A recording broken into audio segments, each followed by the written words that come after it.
이제 이 집안 장남 그만하겠습니다. 그리고 그날은 제사 당일이었습니다. 20년 동안 단 한 번도 빠지지 않고 음식을 만들어 온 큰 며느리가 그날 새벽 주방 바닥에 쓰러졌습니다. 손목은 퉁퉁 부어 있었고 눈앞이 핑 돌았지만 그녀는 다시 시댁으로 향했죠. 부엌에서는 여전히 그녀 혼자였고 거실에서는 둘째 며느리가 가져온 한우만이 칭찬을 독차지하고 있었습니다. 능력 없는 형님은 몸으로 때우는 거지. 그 말이 그날도 아무렇지 않게 식탁 위를 떠돌았습니다. 그 순간 남편은 품 안에 숨겨둔 아내의 일기장을 떠올렸습니다. 20해 동안 아무도 읽지 않았던 한 여자의 기록을요.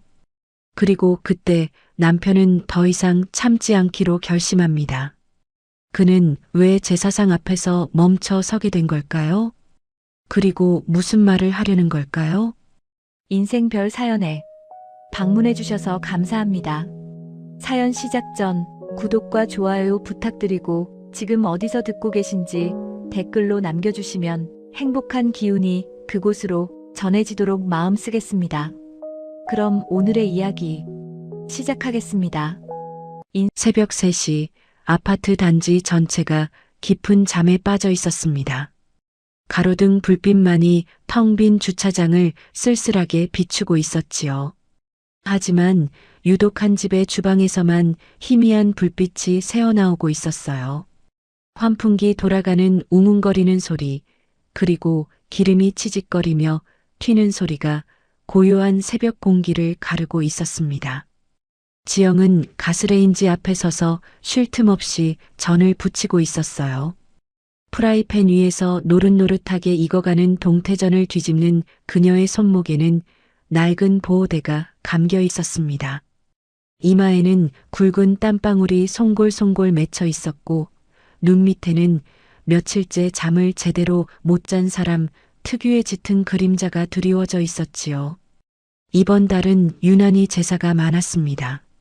첫째 주에 외할머니 제사, 둘째 주에 작은할아버지 제사를 치렀고 이제 내일이면 셋째 주 할아버지 제사였어요.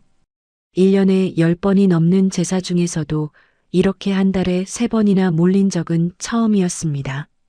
게다가 낮에는 동네 사무실에서 포장 아르바이트까지 해야 했으니 지영의 몸은 이미 한계에 다다르고 있었지요. 식탁 위에는 완성된 음식들이 산더미처럼 쌓여 있었습니다. 삼색나물, 오색전, 갖은 탕거리. 시어머니의 눈높이에 맞추려면 아직도 손이 가야 할 것들이 수두룩했어요.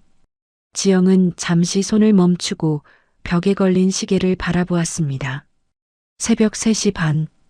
2시간 후면 또 출근 준비를 해야 했지요. 조금만 더 하면 돼. 그녀는 스스로를 다독이며 다시 프라이팬을 집어들었습니다. 그런데 그 순간 눈앞이 핑 돌았어요. 주방 조명이 빙글빙글 회전하는 것처럼 보였습니다. 손에 들린 프라이팬이 갑자기 천근만근 무겁게 느껴졌지요. 지영은 본능적으로 싱크대를 붙잡으려 했지만 손이 허공만 헛되이 움켜쥐었습니다. 쿵! 둔탁한 소리와 함께 그녀의 몸이 차가운 주방 바닥으로 쓰러졌습니다. 프라이팬이 바닥에 떨어지며 요란한 소리를 냈고 가스레인지 위에서는 불이 켜진 채 빈 냄비가 연기를 내뿜기 시작했어요. 같은 시각 침실에서 자던 민수가 뒤척이며 눈을 떴습니다. 목이 타는 듯한 갈증에 물 한 잔 마시려고 일어난 것이었어요. 어둠 속에서 손을 뻗어 옆자리를 더듬었지만 아내의 온기는 느껴지지 않았습니다. 이불은 차갑게 식어 있었지요. 또 주방인가? 민수는 한숨을 내쉬며 몸을 일으켰습니다. 요 며칠 아내가 새벽마다 제사 음식을 준비하느라 잠을 설치고 있다는 걸 알고 있었어요. 신경이 쓰였지만 시어머니는 남자가 부엌에 들어가는 걸 질색했고 지영 역시 괜찮다며 매번 손사래를 쳤습니다. 침실 문을 열고 복도로 나서는데 무언가 타는 듯한 퀴퀴한 냄새가 코끝을 찔렀어요. 주방에서 늘 들려오던 달그락거리는 소리도 들리지 않았습니다. 불길한 예감에 민수의 걸음이 빨라졌지요. 주방으로 들어선 그의 눈에 믿을 수 없는 광경이 펼쳐졌습니다. 지영이 차가운 바닥에 쓰러져 있었어요. 한쪽 손은 싱크대 쪽으로 뻗은 채 몸은 축 늘어져 있었습니다. 얼굴은 종이장처럼 하얗게 질려 있었고 입술은 파랗게 변해 있었지요. 바닥에는 프라이팬이 뒹굴고 있었고 가스레인지에서는 연기가 피어오르고 있었습니다. 지영아. 민수는 비명에 가까운 소리를 지르며 아내에게 달려갔습니다. 급하게 가스불부터 끄고 떨리는 손으로 아내의 볼을 두드렸어요. 여보, 정신 차려. 지영아, 나야. 흔들자 지영의 눈꺼풀이 파르르 떨리더니 가느다란 신음이 새어나왔습니다. 초점 없는 눈동자가 천천히 민수의 얼굴을 향했어요. 여보. 지영아, 괜찮아? 여기가 어디야? 몇 손가락이야? 민수가 다급하게 손가락 2개를 펴보였습니다. 지영은 한참을 멍하니 바라보다가 겨우 입을 열었어요. 두 개. 나 왜 바닥에 있어? 쓰러졌어, 당신. 움직이지 마. 천천히 일어나. 민수는 조심스럽게 아내의 상체를 일으켜 세웠습니다. 지영은 그제야 상황을 파악한 듯 화들짝 놀라며 주방을 둘러보았어요. 어머, 불 위에 전 올려놨는데. 됐어, 다 껐어. 지금 전이 문제야? 당신이 문제지. 아니, 내일 제사인데. 아직 할 게 많아서. 지영이 몸을 일으키려 하자 민수가 단호하게 그녀의 어깨를 눌렀습니다. 안 돼. 오늘은 여기까지야. 방으로 가자. 근데 나물도 아직 안 무쳤고 탕도. 내일 내가 알아서 할게. 제발 좀 쉬어. 응? 민수의 목소리에는 걱정과 함께 안타까움이 가득했습니다. 지영은 남편의 얼굴을 올려다보다가 결국 힘없이 고개를 끄덕였어요. 일어설 기력조차 남아있지 않았던 것이지요. 민수는 아내를 부축해 침실로 데려갔습니다. 이불을 덮어주고 이마를 짚어보니 열은 없었지만 손발은 여전히 얼음장처럼 차가웠어요. 결혼 초에 비해 눈에 띄게 앙상해진 손목이 가슴을 아프게 찔렀습니다. 잠깐만 누워있어. 따뜻한 물 가져올게. 민수가 부엌으로 갔다 온 사이 지영은 이미 깊은 잠에 빠져 있었습니다. 극도의 피로가 그녀를 순식간에 잠의 세계로 끌어당긴 것이지요. 민수는 따뜻한 물컵을 협탁 위에 내려놓고 한참 동안 아내의 얼굴을 바라보았어요. 잠결에도 찡그린 미간이 풀리지 않았습니다. 눈가에는 미처 닦지 못한 눈물 자국이 희미하게 남아 있었지요. 손목에 파스라도 붙여줘야겠다. 민수는 서랍장을 조용히 열어 파스를 찾기 시작했습니다. 손으로 더듬더듬 서랍 안을 뒤지는데 손끝에 딱딱하고 낯선 감촉이 걸렸어요. 파스가 아니었습니다. 꺼내보니 손때가 묻어 너덜너덜해진 낡은 공책이었지요. 민수는 고개를 갸웃했습니다. 결혼하고 20년 가까이 살면서 한 번도 본 적이 없는 물건이었어요. 아내에게 이런 비밀이 있었을까 싶은 생각에 잠시 망설였습니다. 남의 일기를 훔쳐보는 것 같은 죄책감이 들었지만 무언가에 이끌리듯 조심스럽게 첫 장을 펼쳤습니다.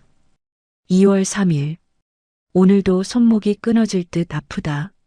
하지만 아무도 알아주지 않는다. 첫 문장을 읽는 순간 민수의 심장이 덜컥 내려앉았습니다. 남편한테 살짝 말했더니 파스 하나 건네주며 다들 참고 산다고 했다. 시어머님은 며느리 손목 아픈 건 훈장 같은 것이라 하셨다. 아픈데, 정말 아픈데. 이 아픔을 알아주는 사람이 세상에 단 한 명도 없다는 사실이 손목보다 더 시리고 아프다. 글씨는 또박또박 정성스러웠지만 군데군데 번진 자국이 있었습니다. 눈물이 떨어진 흔적이었지요. 민수는 숨을 멈춘 채 그대로 굳어버렸습니다. 자신이 건넨 파스 한 장이 떠올랐어요. 그때 아내가 어떤 표정을 지었는지는 기억나지 않았습니다. 아니, 기억하려 하지 않았던 것인지도 몰랐지요. 민수는 천천히 침대에 잠든 아내를 바라보았습니다. 평온해 보이는 얼굴. 하지만 그 뒤에 이토록 깊은 상처가 숨겨져 있었다니요. 가슴 한쪽이 무겁게 내려앉았습니다. 사실 민수에게는 아내에게 아직 말하지 못한 비밀이 하나 있었습니다. 지난달 습관처럼 사던 로또에서 1등에 당첨된 것이었어요. 아직도 믿기지 않는 금액이 통장에 찍혀 있었지요.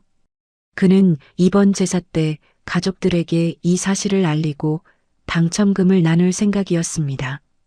부모님께 용돈도 드리고 동생 사업 미천도 보태주려 했어요. 무엇보다 지영이 더 이상 고생하지 않도록 이번 기회에 제사 부담을 확실히 나눠보자고 말할 참이었습니다. 내일 가족들한테 말하자. 지영이 좀 쉬게 해달라고. 다 같이 잘 나눠보자고. 하지만 손에 들린 일기장이 그 다짐을 흔들어 놓았습니다.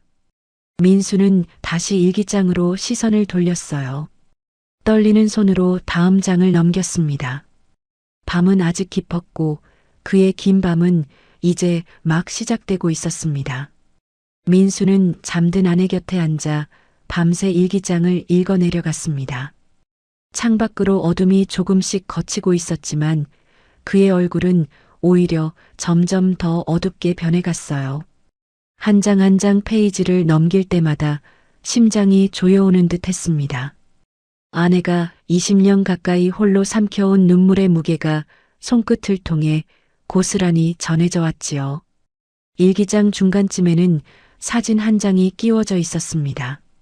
퉁퉁 부어올라 시퍼렇게 멍든 손목 사진이었어요. 그 아래에는 병원 진단서가 반으로 접혀 붙어 있었습니다. 손목 터널 증후군, 건초염 의심, 최소 2주 이상 절대 안정 필요. 날짜를 보니 3년 전이었어요. 민수는 그때를 떠올려 보려 했지만 아무것도 기억나지 않았습니다. 아내가 이렇게까지 아팠는데 자신은 대체 무얼 하고 있었던 걸까요? 사진 옆에는 깨알 같은 글씨가 빼곡하게 적혀 있었습니다. 병원에 다녀왔다. 의사 선생님이 당분간 손목을 절대 쓰지 말라고 했다. 하지만 다음 주가 시아버님 생신이다. 어떻게 해? 남편한테 말했더니 엄마한테 말해볼까? 하길래 괜찮다고 했다. 말해봤자 잔소리만 들을 게 뻔하니까. 지난번에 허리 아프다고 했을 때 시어머님이 뭐라고 하셨는지 아직도 잊을 수가 없다. 요즘 젊은 것들은 왜 이렇게 약해 빠졌니? 나 때는 애 없고도 이랬어. 그 말을 듣고 나니 다시는 아프다는 말을 꺼낼 수가 없었다. 민수의 손이 부들부들 떨렸습니다. 자신이 던진 엄마한테 말해볼까? 라는 말이 얼마나 무책임한 것이었는지 이제야 깨달았어요. 아내는 그 한마디에 얼마나 막막했을까요? 그는 이를 악물고 다음 장을 넘겼습니다. 5월 15일. 오늘 시어머님 생신이었다. 새벽 4시부터 음식을 준비했다. 잡채, 불고기, 잔치국수까지 20가지가 넘는 음식을 혼자 만들었다. 동서는 11시쯤 와서 케이크를 내밀었다. 시어머님은 케이크를 보시더니 아이고 우리 수진이 센스 좀 봐. 라며 한박웃음을 지으셨다. 내가 새벽부터 만든 음식에는 눈길도 안 주셨다. 나중에 친척 어른들이 잡채가 맛있다고 하시니까 시어머님이 뭐라고 하셨는지 아나? 제가 새벽부터 일어나서 했어요. 내가 한 건데. 내가 다 한 건데. 글씨가 갈수록 흐트러지더니 마지막에는 거의 알아볼 수 없을 정도로 휘갈겨져 있었습니다. 분명 울면서 쓴 것이었지요. 민수는 자신도 모르게 주먹을 꽉 쥐었습니다. 명치 끝이 뜨겁게 달아올랐어요. 몇 장을 더 넘기자 붉은 글씨로 적힌 페이지가 눈에 들어왔습니다. 9월 22일. 오늘 추석 음식을 마무리하고 시댁에 갔다. 온 가족이 모인 자리에서 시아버님이 봉투 2개를 꺼내셨다. 용돈이었다. 수진 동서에게는 두툼한 봉투를 건네시며 우리 며느리 고생했다. 맛있는 거 사 먹어라 하셨다. 내 차례가 되었을 때 시아버님은 그냥 빈손으로 돌아앉으셨다. 순간 머릿속이 하얘졌다. 수진 동서가 한 건 뭐지? 과일 한 상자 사들고 온 것뿐인데. 나는 사흘 밤낮을 새워 음식을 했는데. 시어머님이 내 표정을 보셨는지 이렇게 말씀하셨다. 큰 며느리는 원래 살림 배우는 게 용돈인 거야. 섭섭해하지 마라. 섭섭한 게 아니라 억울한 건데. 그 말도 못하고 웃기만 했다. 민수는 그 장면이 눈앞에 선하게 그려졌습니다. 억지로 웃고 있었을 아내의 얼굴. 돌아오는 차 안에서 창밖만 바라보던 아내의 뒷모습. 그때 자신은 뭐라고 했던가요? 아마 아무 말도 하지 않았을 것입니다. 아니, 관심조차 없었는지도 몰랐어요. 손이 멈춘 것은 그 다음 페이지에서였습니다. 11월 3일. 오늘 시댁에 다녀오는 길 수진 동서가 친구와 통화하는 것을 우연히 들었다. 현관에서 신발을 신는데 안방에서 동서 목소리가 새어나왔다. 야, 내가 제사 음식을 왜 해? 능력 없는 형님이 몸으로 때우면 되지. 우리는 그냥 돈으로 어머님 살살 구슬리면 되는 거야. 심장이 쿵 하고 내려앉았다. 능력 없는 형님. 그게 나구나.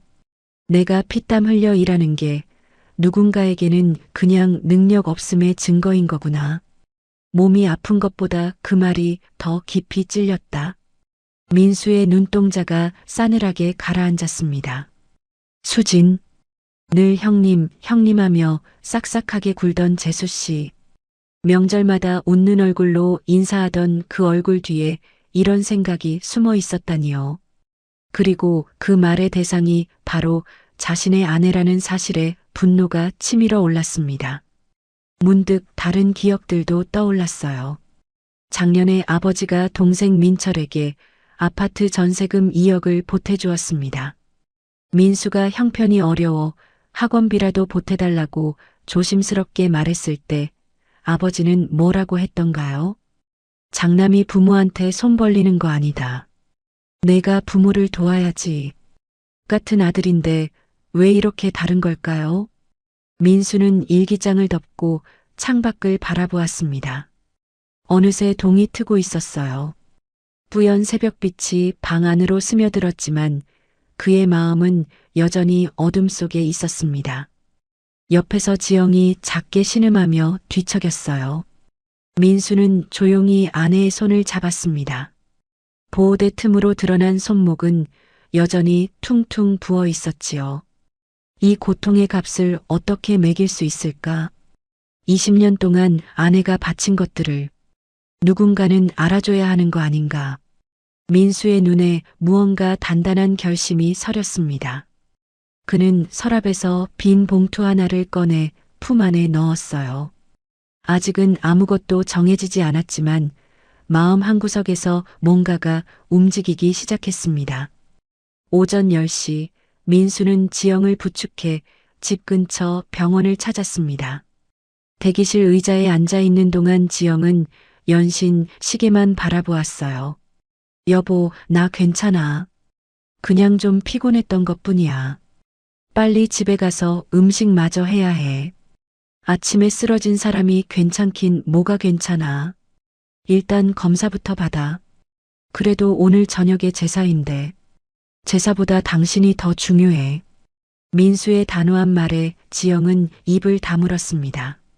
결혼하고 남편에게 이런 말을 들어본 게 언제였던가요? 어쩐지 코끝이 찡해졌지만 내색하지 않으려 고개를 숙였어요.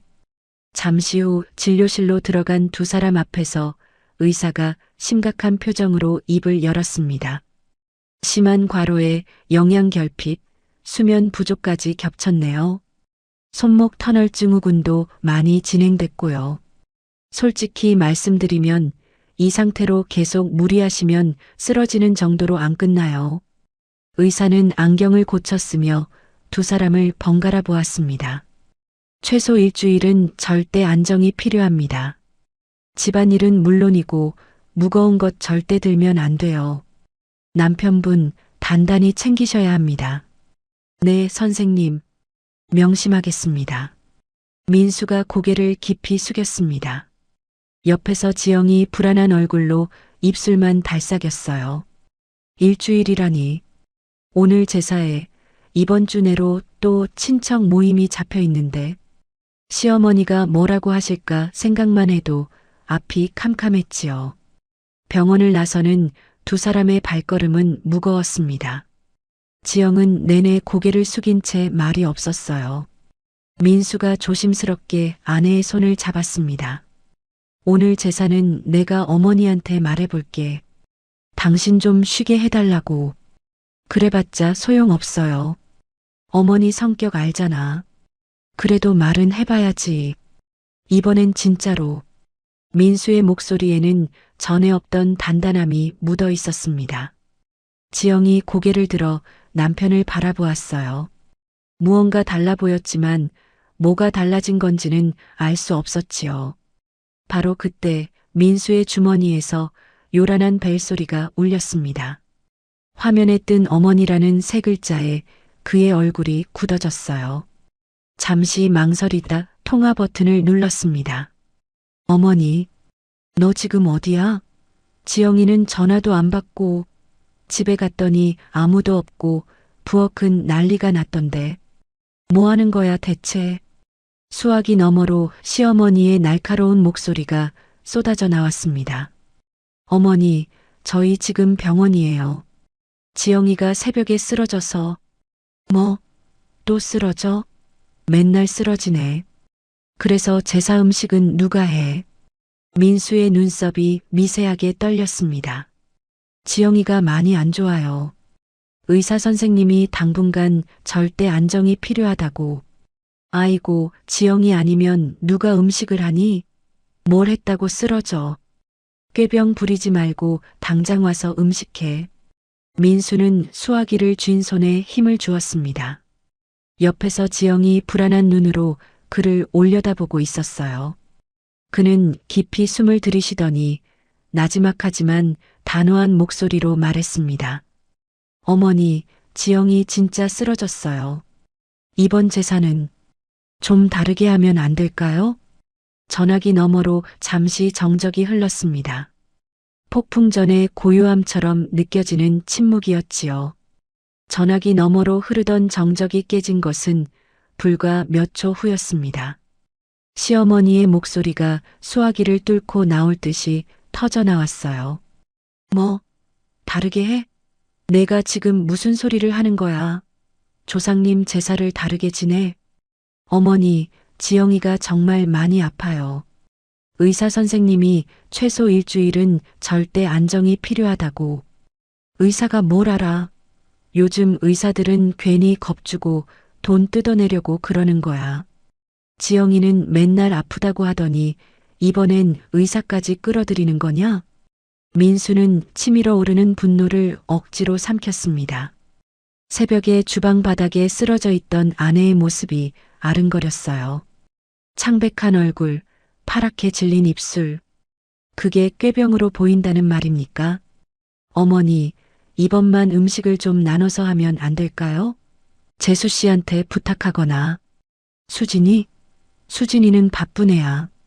직장도 다니고 애들 학원이며 학교며 챙길 게 얼마나 많은데. 그 애한테 무슨 음식을 시켜. 그리고 수진이가 언제 제사 음식을 해봤다고 그래. 민수의 입술이 파르르 떨렸습니다. 지영도 포장 아르바이트에 집안일에 쉴 틈 없이 일하고 있었어요. 오히려 수진보다 더 고되게 살고 있었지요. 그런데 왜 수진이만 바쁜 사람 취급을 받는 걸까요? 이해할 수 없었지만 지금 따질 상황이 아니었습니다. 어머니, 그래도는 무슨 그래도야. 됐고, 지영이한테 바꿔봐. 결국 민수는 깊은 한숨을 삼키며 지영에게 휴대폰을 건넸습니다. 지영은 떨리는 손으로 전화기를 받아들었어요. 남편의 만류하는 눈빛을 애써 외면한 채였지요. 어머니, 저 지영이에요. 너 아프다고 또 빠지려는 수작이지?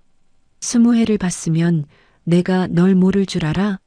이번에도 꾀병 부리면서 슬슬 빠지려는 거 다 알아. 아니에요, 어머니. 진짜로 새벽에 쓰러져서 병원까지. 쓰러지긴 뭘 쓰러져. 젊은 게 밥은 잘 먹으면서 쓰러지기는. 엄살 부리지 말고 당장 와서 음식해. 지영이 내가 안 하면 누가 하냐고. 네, 어머니. 지금 바로 가겠습니다. 전화가 일방적으로 끊어지자 지영의 어깨가 축 늘어졌습니다. 한순간에 모든 기운이 빠져나간 것 같았어요. 민수가 안타까운 얼굴로 아내를 바라보았습니다. 당신 진짜 갈 거야? 아까 의사 선생님이 뭐라고 했는지 잊었어? 어떡해요, 여보. 어머니 성격이 안 가면 난리 나잖아요. 당신까지 욕먹어요. 나야 상관없어. 욕먹으면 먹지. 당신 몸이 더 중요하다고. 그냥 가서 조금만 거들고 올게요. 많이 안 힘들게 할 테니까 걱정 마요. 지영은 애써 웃어 보였습니다. 하지만 그 웃음은 금이 간 유리처럼 위태로웠지요. 민수는 아내의 손을 꽉 잡았어요. 알았어. 대신 내가 옆에서 최대한 도울 테니까 절대 무리하지 마. 약속해. 지영이 고개를 끄덕였습니다. 두 사람은 무거운 발걸음으로 시댁을 향했어요. 시댁 현관문을 열자마자 시어머니가 팔짱을 끼고 기다리고 있었습니다. 마치 지각한 학생을 기다리는 훈육교사 같은 인상이었어요. 지영의 창백한 얼굴을 위아래로 훑어보더니 눈도 제대로 마주치지 않은 채 부엌을 턱으로 가리켰습니다. 왜 이렇게 늦었어? 벌써 점심때가 다 됐잖아. 어서 앞치마 메고 시작해. 손님들 오시기 전에 끝내려면 서둘러야지. 네, 어머니. 지영은 고개를 숙인 채 신발을 벗고 곧장 부엌으로 향했습니다. 거실로 들어서니 시아버지가 소파에 깊숙이 앉아 텔레비전만 보고 있었어요. 민수가 허리를 굽혀 인사했습니다. 아버지, 왔습니다. 왔어. 시아버지는 텔레비전에서 눈을 떼지도 않은 채 건성으로 대꾸했습니다. 지영이 새벽에 쓰러졌다는 말은 묻지도 않았어요. 관심 밖의 일이라는 듯이 민수의 가슴 한구석이 씁쓸하게 저려왔지요. 부엌에서는 이미 지영이 앞치마를 두르고 재료를 손질하기 시작했습니다. 산더미처럼 쌓인 재료들이 조리대를 가득 메우고 있었어요. 민수가 슬쩍 부엌으로 들어갔습니다. 내가 뭐 도와줄까? 무거운 거라도 옮겨줄게. 됐어요. 어머니 보시면 또 뭐라 하셔요. 바로 그때 시어머니의 날카로운 목소리가 등 뒤에서 날아왔습니다. 사내 자식이 어딜 부엌에 들락거려. 음식에 재수없게 손대지 말고 나가서 상이나 닦아. 민수는 주먹을 꽉 쥐었습니다. 목구멍까지 차오르는 말을 억지로 삼켜야 했어요. 여기서 대들어봤자 지영만 더 힘들어질 테니까요. 그는 이를 악물고 거실로 돌아왔습니다. 2시간이 훌쩍 지났습니다. 지영은 단 한 번도 쉬지 않고 전을 부치고 나무를 묻혔어요. 이마에는 땀이 흘러내렸고 손목은 불에 달군 듯이 욱신거렸습니다. 어지러움이 몰려올 때마다 싱크대를 붙잡고 이를 악물며 버텼지요. 쓰러지면 또 뭐라고 하실지 뻔했으니까요. 바로 그때 현관에서 밝고 경쾌한 목소리가 울려 퍼졌습니다. 어머니, 아버지, 저희 왔어요. 수진의 목소리였어요. 시어머니의 톤이 갑자기 달콤하게 바뀌었습니다. 아까 지영에게 하던 것과는 완전히 딴판이었지요. 어머나, 우리 수진이 왔네. 민철이도 왔고. 어서 들어와, 어서. 어머니, 오랜만이에요. 얼굴이 더 환해지신 것 같아요. 아이고, 입도 예뻐라. 우리 수진이는 말 한마디도 곱게 해. 민수는 거실에서 그 광경을 지켜보았습니다. 동생 민철이 환하게 웃으며 들어섰고 그 뒤로 수진이 커다란 상자를 양손으로 들고 있었어요. 반면 아까 자신과 지영이 들어왔을 때는 어땠습니까? 눈도 안 마주치고 인사도 건성이었지요. 이 노골적인 차이가 속을 쓰리게 했습니다.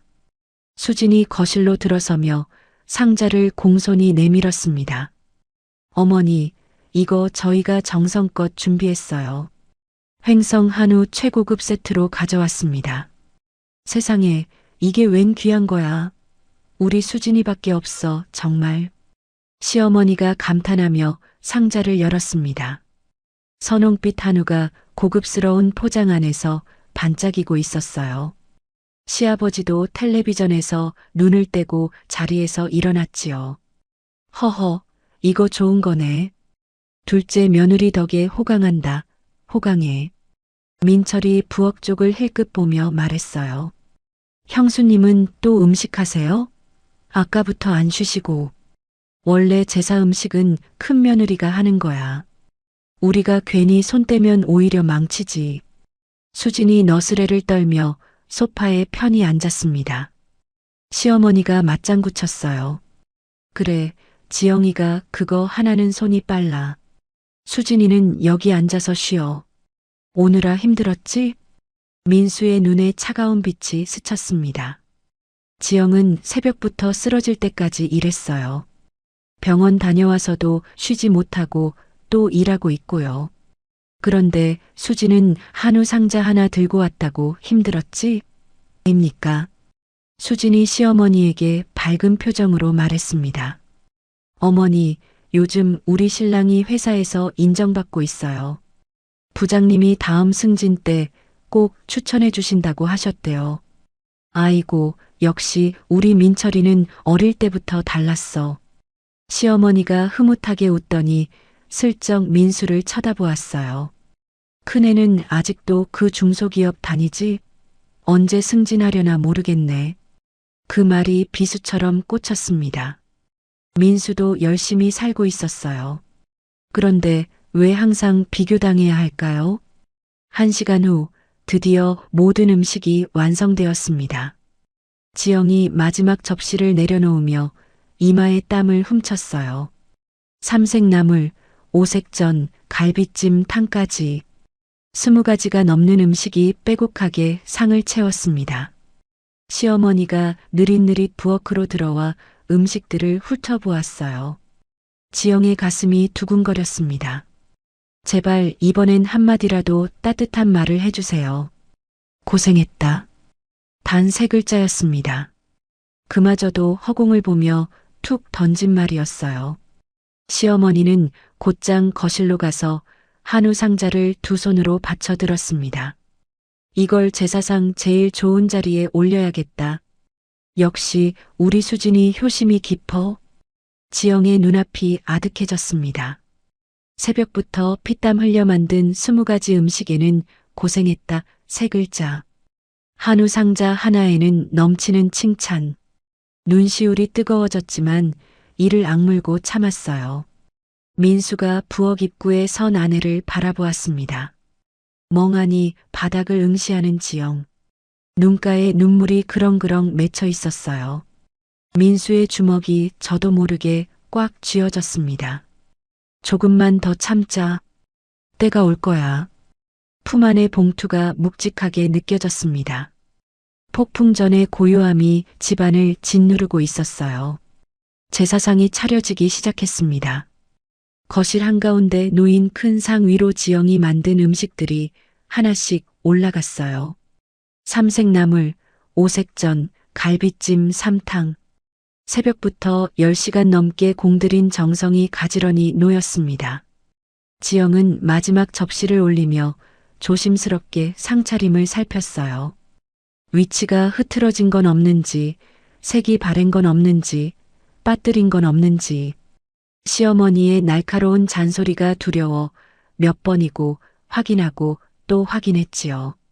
그때 시어머니가 한우 상자를 양손에 받쳐들고 다가왔습니다.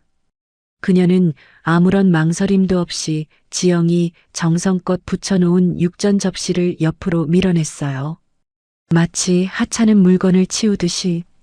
그리고 그 자리에 한우가 담긴 번쩍이는 접시를 떡하니 올렸습니다. 이게 제일 귀한 거니까 가운데 놔야지. 조상님들도 분명 좋아하실 거야. 지영이 밤새워 부친 육전은 구석으로 밀려났습니다. 정갈하게 맞춰놓았던 상차림의 균형이 단번에 무너졌어요.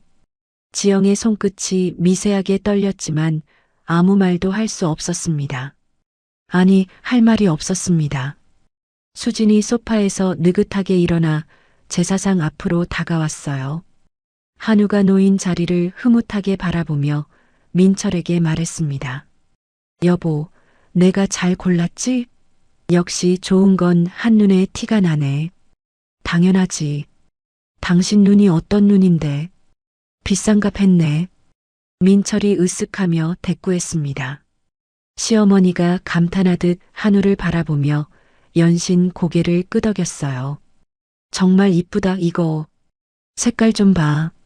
선홍빛이 찰랑찰랑하네. 마블링도 예술이야. 이런 귀한 걸 가져오다니 우리 수진이는 뭘 해도 남달라. 어머니, 별거 아니에요. 마침 단골 정육점에 좋은 게 들어왔다길래 바로 생각난 거예요. 조상님 제사인데 좋은 거 올려야죠. 수진이 겸손한 척 손사래를 쳤습니다. 하지만 그 얼굴에는 숨길 수 없는 우월감이 서려 있었지요.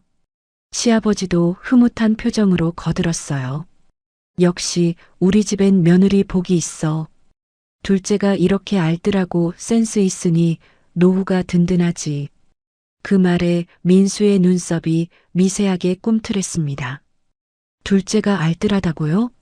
제사 음식은 단 한 번도 손대지 않으면서 한우 한 상자 가져온 게 알뜰한 겁니까?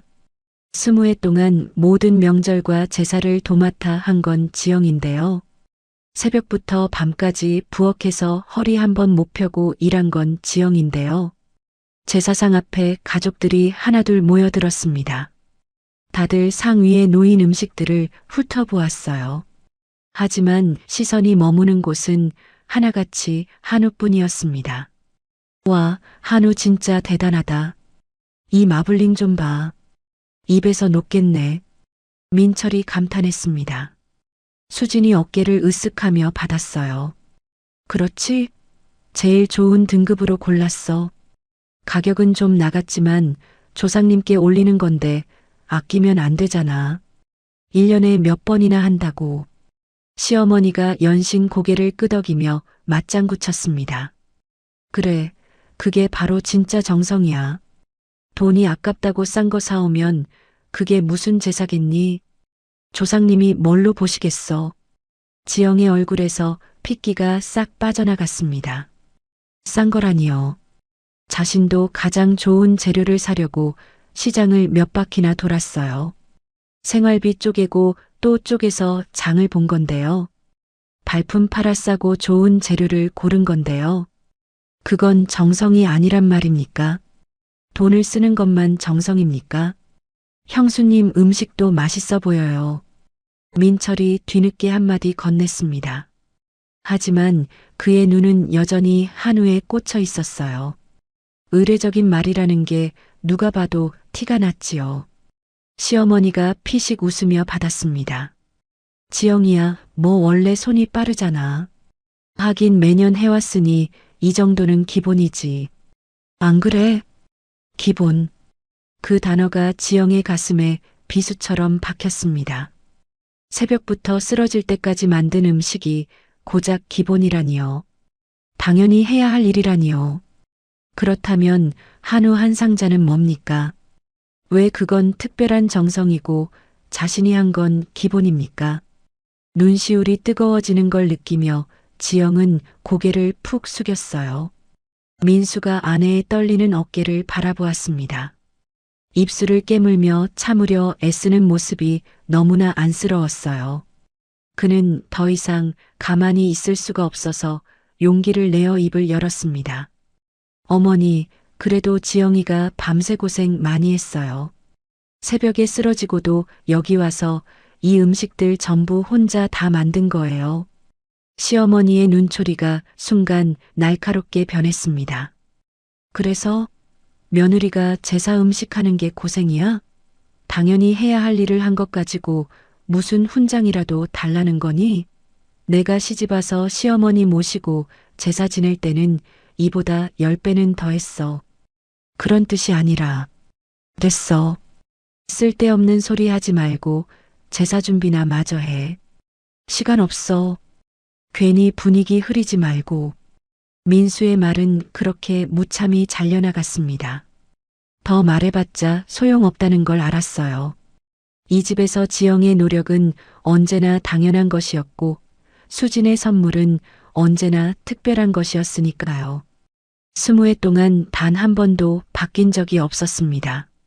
지영은 제사상 한 구석에 서서 멍하니 음식들을 바라보았습니다. 자신이 만든 음식들.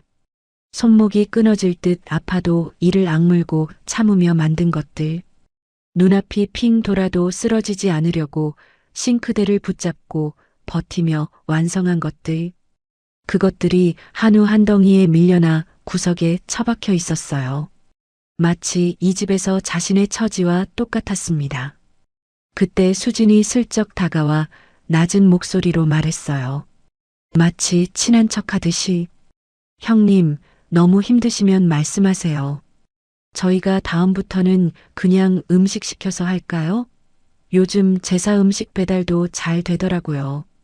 퀄리티도 괜찮고 위로인지 비꼼인지 알 수 없는 말이었습니다. 지영은 억지로 입꼬리를 끌어올렸어요. 괜찮아, 동서. 나 이래봬도 이거 하나는 자신 있거든. 그래요? 근데 형님 얼굴이 너무 안 좋아 보여서요. 제사가 이렇게 힘들면 안 되는 거잖아요. 건강 상하면 무슨 소용이에요. 저흰 그냥 돈으로 해결하는 게 편하거든요. 능력이 되니까요. 능력? 돈으로 해결. 그 말들이 일기장에 적혀 있던 문장과 정확히 겹쳤습니다. 능력 없는 형님이 몸으로 때우면 되지. 우리는 돈으로 해결하면 되는 거야. 지영의 얼굴이 순간 돌처럼 굳어졌어요. 귓가에서 윙하고 이명이 울리는 것 같았습니다. 하지만 이내 표정을 감추며 애써 고개를 끄덕였습니다. 고마워, 동서. 근데 난 정말 괜찮아. 수지는 어깨를 으쓱하고는 소파로 돌아갔습니다. 지영은 그 뒷모습을 멍하니 바라보다가 결국 참았던 눈물이 볼을 타고 흘러내렸어요. 얼른 고개를 돌려 손등으로 훔쳤지만 이미 민수의 눈에 다 들어온 후였습니다. 제사가 시작되기 전 가족들이 잠시 자리를 정리하는 틈을 타 민수가 아내에게 다가갔어요. 나지막하지만 단단한 목소리로 물었습니다. 여보, 괜찮아? 응, 괜찮아요. 거짓말하지 마. 눈이 빨개. 아까 재수 씨가 뭐라고 했어? 별거 아니에요. 그냥 걱정해 준 거예요. 지영은 말끝을 흐렸습니다. 민수는 아내의 손을 꽉 잡았어요. 싸늘하게 식어버린 손이었습니다. 20해 동안 이 집안을 위해 일해온 손. 그 손이 이렇게 차갑습니다. 조금만 참아. 오늘 다 끝나면 우리 둘이 얘기하자. 응? 지영은 힘없이 고개를 끄덕였습니다. 그녀의 눈가에는 아직 마르지 않은 눈물 자국이 선명하게 남아 있었어요. 민수는 이를 악물었습니다. 품 안의 봉투가 더욱 묵직하게 느껴졌지요. 제사가 끝나면, 아니, 더 이상은 못 참겠다. 오늘 안에 반드시 다 정리한다. 곧 제사가 시작될 시간이었습니다. 가족들이 하나둘 제사상 앞으로 모여들었어요. 형식적인 엄숙함이 거실 전체를 무겁게 감쌌습니다. 하지만 민수의 눈에는 아무것도 들어오지 않았어요. 촛불도 제사상도 가족들의 얼굴도 오직 구석에 서서 고개를 떨군 채 가느다란 어깨를 부들부들 떨고 있는 아내의 모습만이 또렷하게 보일 뿐이었습니다. 제사가 시작되었습니다. 시아버지가 제사상 앞에 서서 향을 피우고 절을 올렸어요. 가족들이 차례로 그 뒤를 따랐습니다. 엄숙한 분위기 속에서 모두가 고개를 숙이고 있었지요. 하지만 민수의 머릿속은 전혀 다른 생각으로 가득 차 있었어요. 어젯밤 읽었던 일기장의 문장들이 마치 녹음된 테이프처럼 끊임없이 재생되었습니다. 능력 없는 형님이 몸으로 때우면 되지. 시어머님은 수진 동서 생일에는 금반지를 사주셨다. 내 생일은 기억조차 못하신다. 명절 용돈도 수진 동서만 받는다. 나는 일만 하고 빈손으로 돌아온다. 시아버지 병원비는 우리가 보탰는데 친척들에게는 민철이가 다 해줬다고 말씀하셨다. 한 문장 한 문장이 심장을 후벼 팠습니다. 20해 동안 아내가 홀로 삼켜온 서름이 이렇게나 깊었다니요. 그걸 바로 옆에서 지켜보면서도 몰랐던 자신이 한심하고 비참하기 짝이 없었습니다. 절을 하면서도 민수의 이마에는 식은땀이 맺혔어요. 분노와 자책이 뒤엉켜 속이 부글부글 끓어올랐지요. 제사가 끝나고 가족들이 음복을 위해 상 앞에 둘러앉았습니다. 시어머니가 한우를 정성스럽게 썰어 예쁜 접시에 담으며 연신 감탄했어요. 역시 좋은 고기는 다르네. 이 색깔 좀 봐. 핏기가 선명하면서도 깨끗해. 수진아, 정말 잘 골랐어. 어머니, 맛있게 드세요. 부족하면 말씀하세요. 다음에 또 가져올게요. 수진이 능글맞게 웃으며 대꾸했습니다. 시아버지가 젓가락으로 고기를 한 점 집어 입에 넣더니 눈을 감고 만족스러운 표정을 지었어요. 입에서 살살 녹는다. 역시 우리 둘째 며느리야. 이런 게 진짜 효도지, 효도. 그 말에 민수의 눈썹이 파르르 떨렸습니다. 이런 게 효도라고요? 그럼 지영이가 20해 동안 해온 건 도대체 뭡니까? 새벽부터 밤까지 쉬지도 못하고 음식 만들고 산더미 같은 설거지하고 구석구석 청소하고 시부모 병원까지 모시고 다닌 건 효도가 아닙니까? 왜 그건 당연한 것이고 한우 한 상자는 특별한 효도입니까? 지영은 구석자리에 조용히 앉아 있었습니다.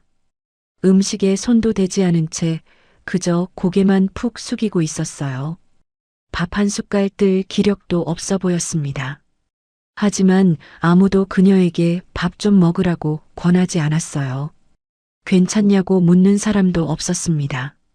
민수가 아내 앞에 반찬 접시를 슬쩍 밀어주려는데 시어머니의 날카로운 목소리가 끼어들었어요. 지영아, 멍하니 앉아있지 말고 부엌 가서 국 좀 더 데워와. 이거 다 식었잖아. 차가운 국을 어떻게 먹니? 네, 어머니. 지영이 힘없이 일어났습니다. 비틀거리는 발걸음이 위태로워 보였어요. 민수가 얼른 아내의 손목을 붙잡았습니다. 제가 갈게요, 어머니. 지영이 오늘 좀 많이 힘들어해서요. 남자가 무슨 부엌을 들락거려. 보기 안 좋게. 나도. 지영이 하면 되지, 뭘. 시어머니의 단호한 말에 지영이 민수를 말렸습니다. 괜찮다는 눈빛을 보내며 부엌으로 향했어요. 고개를 숙인 채 총총히 사라지는 뒷모습이 너무나 쓸쓸해 보였습니다. 민수는 그 뒷모습을 지켜보며 주먹을 꽉 쥐었어요. 손톱이 손바닥에 파고들었지만 아픈 줄도 몰랐습니다. 잠시 후 부엌에서 돌아온 지영이 뜨끈하게 데운 국 냄비를 조심스럽게 식탁 위에 올렸어요. 국자로 국을 퍼올리는데 수진이 불쑥 말을 꺼냈습니다.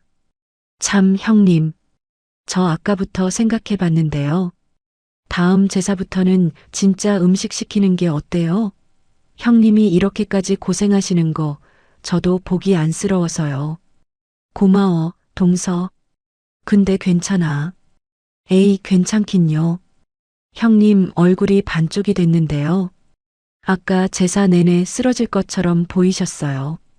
저흰 뭐 능력이 되니까 그냥 돈으로 해결하면 되는 건데 형님은 굳이 이렇게까지 몸 상해가며 고생하실 필요 없잖아요. 안 그래요? 능력? 그 단어가 또 튀어나왔습니다. 민수의 관자놀이가 콕콕 찔리듯 욱신거리기 시작했어요. 일기장에 적혀 있던 그 문장이 귓가에서 생생하게 되살아났습니다. 능력 없는 형님이 몸으로 때우면 되지. 참아야 한다고 아직 때가 아니라고 이를 악물며 자신을 다독였지만 분노가 서서히 목구멍까지 차올랐지요. 그래, 수진이 말이 맞아.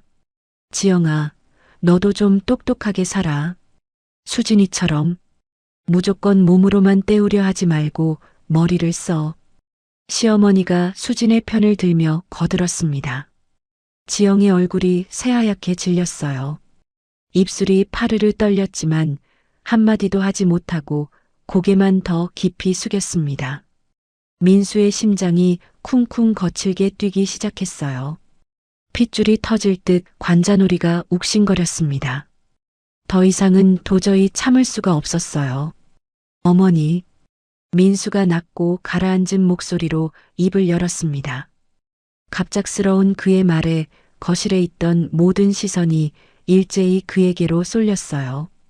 왜? 드릴 말씀이 있습니다. 그는 천천히 자리에서 일어났습니다. 의자 끄는 소리가 조용한 거실에 유난히 크게 울렸어요. 그리고 품 안에서 낡고 너덜너덜해진 일기장을 꺼내 들었습니다. 지영의 눈이 휘둥그레졌어요. 그건 분명 자신의 일기장이었습니다. 서랍 깊숙이 숨겨놨던 건데 왜 저게 민수 손에 있는 걸까요? 심장이 철렁 내려앉았습니다. 이게 뭐냐? 시아버지가 의아한 표정으로 물었습니다. 민수는 대답 대신 일기장의 특정 페이지를 펼쳐들었어요. 그리고는 얼음장 같은 시선으로 맞은편에 앉은 수진을 똑바로 바라보았습니다. 재수 씨, 제가 지금부터 읽는 말 한 적 있습니까? 수진의 얼굴에 당혹감이 스쳤어요. 눈동자가 불안하게 흔들렸습니다. 민수는 또박또박 일기장에 적힌 문장을 읽어내려갔어요. 차갑고 낮은 목소리가 거실 전체에 울려 퍼졌습니다. 야, 내가 제사 음식을 왜 해? 능력 없는 형님이 몸으로 때우면 되지. 우리는 그냥 돈으로 어머님 살살 구슬리면 돼. 이거 재수 씨가 친구한테 전화로 한 말 맞습니까? 순간 거실 전체가 꽁꽁 얼어붙었습니다. 숨소리조차 들리지 않았어요. 수진의 얼굴이 백지장처럼 새하얘졌습니다. 입술이 파들파들 떨리더니 더듬거리며 말했어요. 그게, 저는 그런 말 한 적 없어요. 형님이 뭘 잘못 들으시고 오해하신 것 같은데. 오해요? 여기 날짜까지 정확히 적혀 있습니다.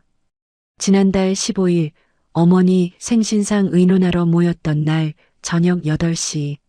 지영이가 현관에서 신발 신는데 안방에서 재수 씨 목소리가 똑똑히 들렸다고 하네요. 민수의 목소리는 차갑고 단호했습니다. 한치의 흔들림도 없었어요. 수진이 다급하게 민철을 돌아보며 구원을 요청하는 눈빛을 보냈습니다. 민철이 헛기침을 하며 어색하게 나섰어요. 형, 진정해. 설마 우리 집사람이 정말로 그런 말을 했겠어? 형수님이 잘못 들으셨거나 뭔가 오해하신 거야. 우리 수진이가 그럴 사람이 아니잖아. 형도 알잖아. 아니야. 지영이가 거짓말할 사람이 아니야. 난 내 아내를 믿어. 형, 그래도 이건 좀. 민철이 말끝을 흐렸습니다. 뭔가 할 말을 찾는 듯 눈알을 굴리더니 갑자기 어깨를 으쓱하며 말했어요. 차라리 인정해버리는 게 낫다는 판단이었는지도 모릅니다. 근데 형, 솔직히 말해서 수진이가 아주 틀린 말을 한 건 아니잖아. 순간 공기가 칼날처럼 날카롭게 얼어붙었습니다. 민수의 눈이 번뜩였어요. 뭐라고? 아니, 형이 솔직히 좀 그렇잖아. 그 작은 중소기업 월급으로 뭐가 되겠어. 형수님이 아르바이트까지 뛰시는 건 우리 다 아는 사실이고, 수진이가 좀 직설적으로 표현한 거지, 틀린 말을 한 건 아니라는 거야. 시어머니가 바로 맞장구를 쳤습니다. 민철이 말이 맞아. 내가 똑바로 벌었으면 지영이가 이렇게 고생하겠니? 다 내 능력이 부족해서 그런 거야. 수진이 탓하지 말고 내 자신을 돌아봐. 그 말이 민수의 가슴에 녹슨 대모처럼 깊이 박혔습니다. 하지만 그는 무너지지 않았어요. 오히려 입꼬리가 차갑게 올라갔습니다. 눈빛이 서늘하게 가라앉았지요. 그래요. 제가 능력이 없어서 아내가 고생했다. 인정합니다. 근데 그 능력 없는 형네한테 20해 동안 모든 제사를 떠넘긴 건 누굽니까? 능력 없는 형수한테 명절 음식을 전부 시킨 건 누굽니까? 거실이 쥐 죽은 듯 조용해졌습니다. 민수의 눈에서 차가운 불꽃이 일었어요. 그리고 더 재밌는 것 하나 말씀드릴까요? 능력 있다는 민철이네가 지난 20년간 제사비로 낸 돈이 얼마인지 아세요? 제가 다 계산해 봤습니다. 저희 지영이 20년치 노동에 비하면 껌값도 안 돼요. 이놈이. 시아버지가 벌떡 일어났습니다. 얼굴이 불그락푸르락했어요. 하지만 민수는 한 발짝도 물러서지 않았습니다. 그의 눈에는 20해 동안 쌓여온 분노와 단단한 결심이 서려 있었어요. 아직 할 말이 더 있습니다, 아버지. 민수의 선언에 거실 안이 싸늘하게 얼어붙었습니다. 시아버지는 분노로 얼굴이 시뻘겋게 달아올라 있었고, 시어머니는 믿을 수 없다는 표정으로 큰아들을 노려보고 있었어요. 수지는 새하얗게 질린 채 민철의 등 뒤로 슬그머니 몸을 숨겼고, 민철은 어쩔 줄 몰라 하며 형과 아버지 사이를 불안하게 번갈아 쳐다보고 있었지요. 할 말이 더 있다고? 이 버르장머리 없는 놈이 대체 뭔 할 말이 더 있어? 시아버지가 우렁차게 고함을 질렀습니다. 핏대가 목까지 붉어져 나왔어요. 하지만 민수는 눈 하나 깜짝하지 않았습니다. 그의 시선은 오히려 더욱 차갑게 가라앉았어요. 아버지, 저 하나만 여쭤볼게요. 3년 전에 민철이 결혼할 때 아파트 전세금 2억 보태주셨잖아요. 그때 저한테는 뭐라고 하셨죠? 시아버지의 눈이 미세하게 흔들렸습니다. 민수가 대답을 기다리지 않고 스스로 말을 이었어요. 장남이 부모한테 손 벌리는 게 아니라고 하셨죠. 내가 부모를 도와야지 도움을 바라면 되겠냐고. 그래서 저는 아무것도 바라지 않았어요. 태어나서 단 한 번도 손 벌린 적 없습니다. 근데 바라지도 않은 저 대신 지영이가 20해 동안 모든 걸 바쳤습니다. 시간도 건강도 마음도 전부요. 그건 작년에 민철이 은행 승진한다고 차 바꿀 때 3천만 원 보태주셨죠? 저는 그때 지영이 손목 치료비 100만 원만 보태달라고 했다가 뭐라고 들었는지 아세요? 철 좀 들어라. 40이 넘은 놈이 아직도 부모한테 손 벌리냐? 창피한 줄 알아라. 민수의 목소리는 담담했습니다. 하지만 그 담담함 속에는 오랜 세월 골마온 깊은 상처가 고스란히 묻어 있었어요. 시어머니가 참다 못해 버럭 소리를 질렀습니다. 그건 상황이 달랐어. 민철이는 은행에서 승진하는데 체면이 있잖아.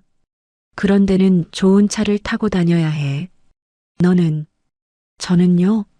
저는 대체 뭡니까, 어머니? 민수가 차갑게 어머니의 말을 잘랐습니다. 그의 목소리가 한층 더 날카롭게 변했어요. 저는 그냥 장남이니까 당연히 부모를 모셔야 하고 당연히 제사를 지내야 하고 당연히 희생해야 하는 사람입니까? 그럼 그 장남 며느리인 지영이는 어떻고요?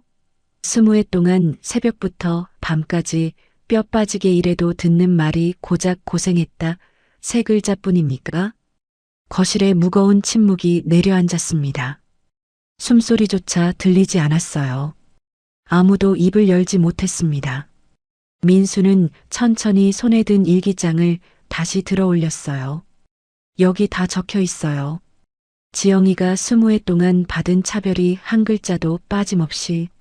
재수 씨 생일에는 금기거리에 가족 외식까지 해주셨죠. 지영이 생일은요? 아무도 기억도 못하셨어요. 축하 한마디 없었습니다. 명절 때 재수 씨는 용돈 50만 원씩 받고 지영이는 새벽부터 밤까지 일만 하고 빈손으로 돌아왔어요. 민수는 잠시 숨을 고르고 다시 입을 열었습니다. 시어머니 금목걸이, 금반지 전부 재수 씨한테 물려주셨죠? 지영이한테는 나중에 줄게 하셨는데 그 나중이 벌써 20년째입니다. 그 나중이 대체 언제 올 겁니까? 그건 오해야. 내가 언제 그렇게까지. 시어머니가 당황하며 변명하려 했지만 민수는 더 이상 듣지 않았어요. 그는 일기장을 탁 소리나게 덮더니 품 안에 다시 집어넣었습니다. 그리고는 천천히 고개를 돌려 지영을 바라보았어요. 구석에서 고개를 푹 숙인 채 가느다란 어깨를 파들파들 떨고 있는 아내. 20해 동안 모든 것을 참아온 아내.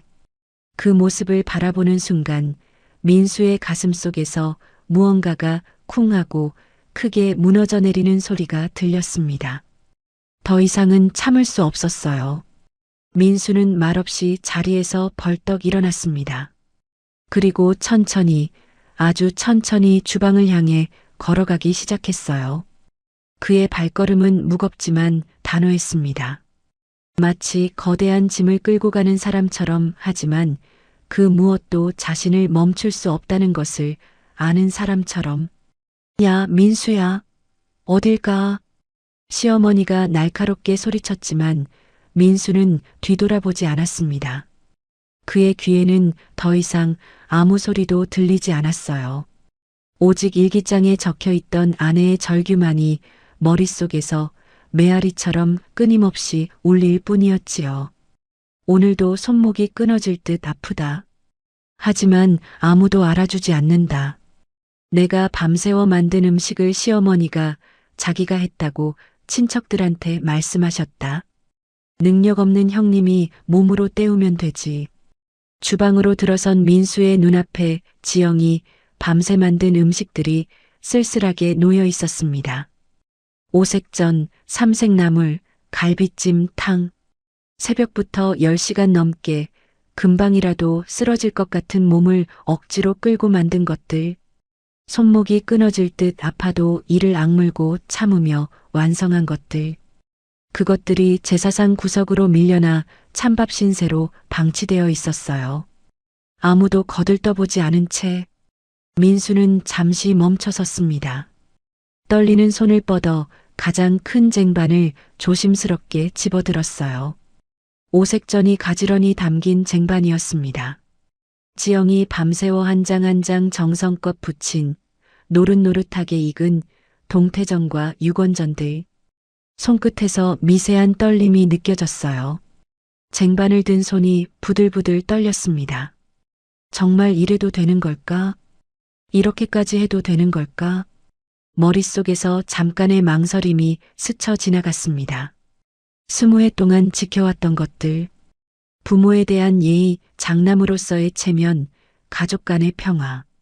그것들이 마지막으로 그를 붙잡았어요. 하지만 바로 다음 순간 거실에서 시어머니의 시퍼런 독이 서린 목소리가 또렷하게 들려왔습니다. 저것 봐라. 평생 뭐 하나 제대로 해먹은 것도 없으면서 생쇼는 혼자 다 하네. 지영이 전연이 뒤에서 꼬드긴 게 틀림없어. 안 그러던 애가 갑자기 저러는 게 말이 되냐? 그 말이 방아쇠가 되었습니다. 민수의 눈에서 마지막 남은 망설임이 싹 사라졌어요. 쨍그랑 굉음과 함께 오색전이 담긴 쟁반이 바닥으로 내동댕이 쳐졌습니다. 사기 그릇이 산산조각 나며 날카로운 파편이 사방으로 날카롭게 튀었어요. 노릇노릇하게 익은 전들이 더러운 바닥 위에 처참하게 나뒹굴었습니다. 미쳤어. 이 미친놈이. 시어머니의 비명이 집 안가득 터져나왔습니다. 하지만 민수는 멈추지 않았어요. 곧바로 두 번째 쟁반을 집어들었습니다. 삼색 나물이 정갈하게 담긴 접시들이었지요. 와장창, 세 가지 색의 나물이 바닥에 우수수 쏟아졌습니다. 푸른 시금치, 하얀 도라지, 갈색 고사리, 지영이 한 올 한 올 정성껏 다듬고 묻힌 것들이 순식간에 바닥에 흩어졌어요. 형, 뭐 하는 거야? 제정신이야. 민철이 황급히 주방으로 달려왔지만 감히 형을 막지는 못했습니다. 그 기세에 눌려 어쩔 줄 몰라 하며 서 있을 뿐이었어요. 세 번째, 정성껏 끓인 탕 냄비가 거칠게 바닥으로 쏟아졌습니다. 뜨거운 국물이 바닥에 콸콸 퍼지며 뿌연 김이 뭉게뭉게 피어올랐어요. 여보, 제발 그만해요. 제발. 지영이 울음 섞인 목소리로 간절하게 외치며 민수에게 달려왔습니다. 그녀가 떨리는 손으로 민수의 팔을 세게 붙잡았어요. 하지만 그는 아내를 부드럽지만 단호하게 뒤로 밀어냈습니다. 당신은 가만히 있어. 이건 내가 진작 했어야 할 일이야. 민수의 눈이 마지막으로 한 곳을 향했습니다. 제사상 한가운데 떡하니 자리 잡고 있었던 한우. 번쩍번쩍 빛나는 고급 접시에 담긴 선홍빛 최고급 고기. 모든 칭찬과 사랑을 독차지했던 그것. 그는 성큼성큼 걸어가 그 접시를 거칠게 집어들었어요. 민수야, 그건 안 돼. 제발 그건. 시어머니가 처절하게 비명을 질렀습니다. 하지만 이미 늦었어요. 쨍그랑 최고급 한우가 담긴 접시가 바닥에 세차게 내팽개쳐졌습니다. 수십만 원짜리 값비싼 고기가 깨진 유리 파편 위에 처참하게 나뒹굴었어요. 거실과 주방은 순식간에 아수라장이 되었습니다. 깨진 그릇 파편, 흩어진 음식, 쏟아진 국물이 바닥을 뒤덮었어요. 민수는 엉망이 된 바닥 한가운데 우뚝 섰습니다. 거칠게 숨을 헐떡이고 있었지만 그의 눈빛은 그 어느 때보다 맑고 단단했어요. 후회는 조금도 찾아볼 수 없었습니다. 그는 경악에 얼어붙은 가족들을 천천히 둘러보았습니다.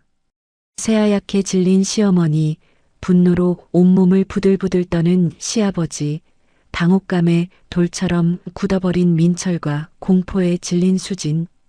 그리고 그는 입을 열었습니다. 낮지만 거실 전체를 울리는 목소리로 이게 당신들이 그토록 원하던 정성입니까?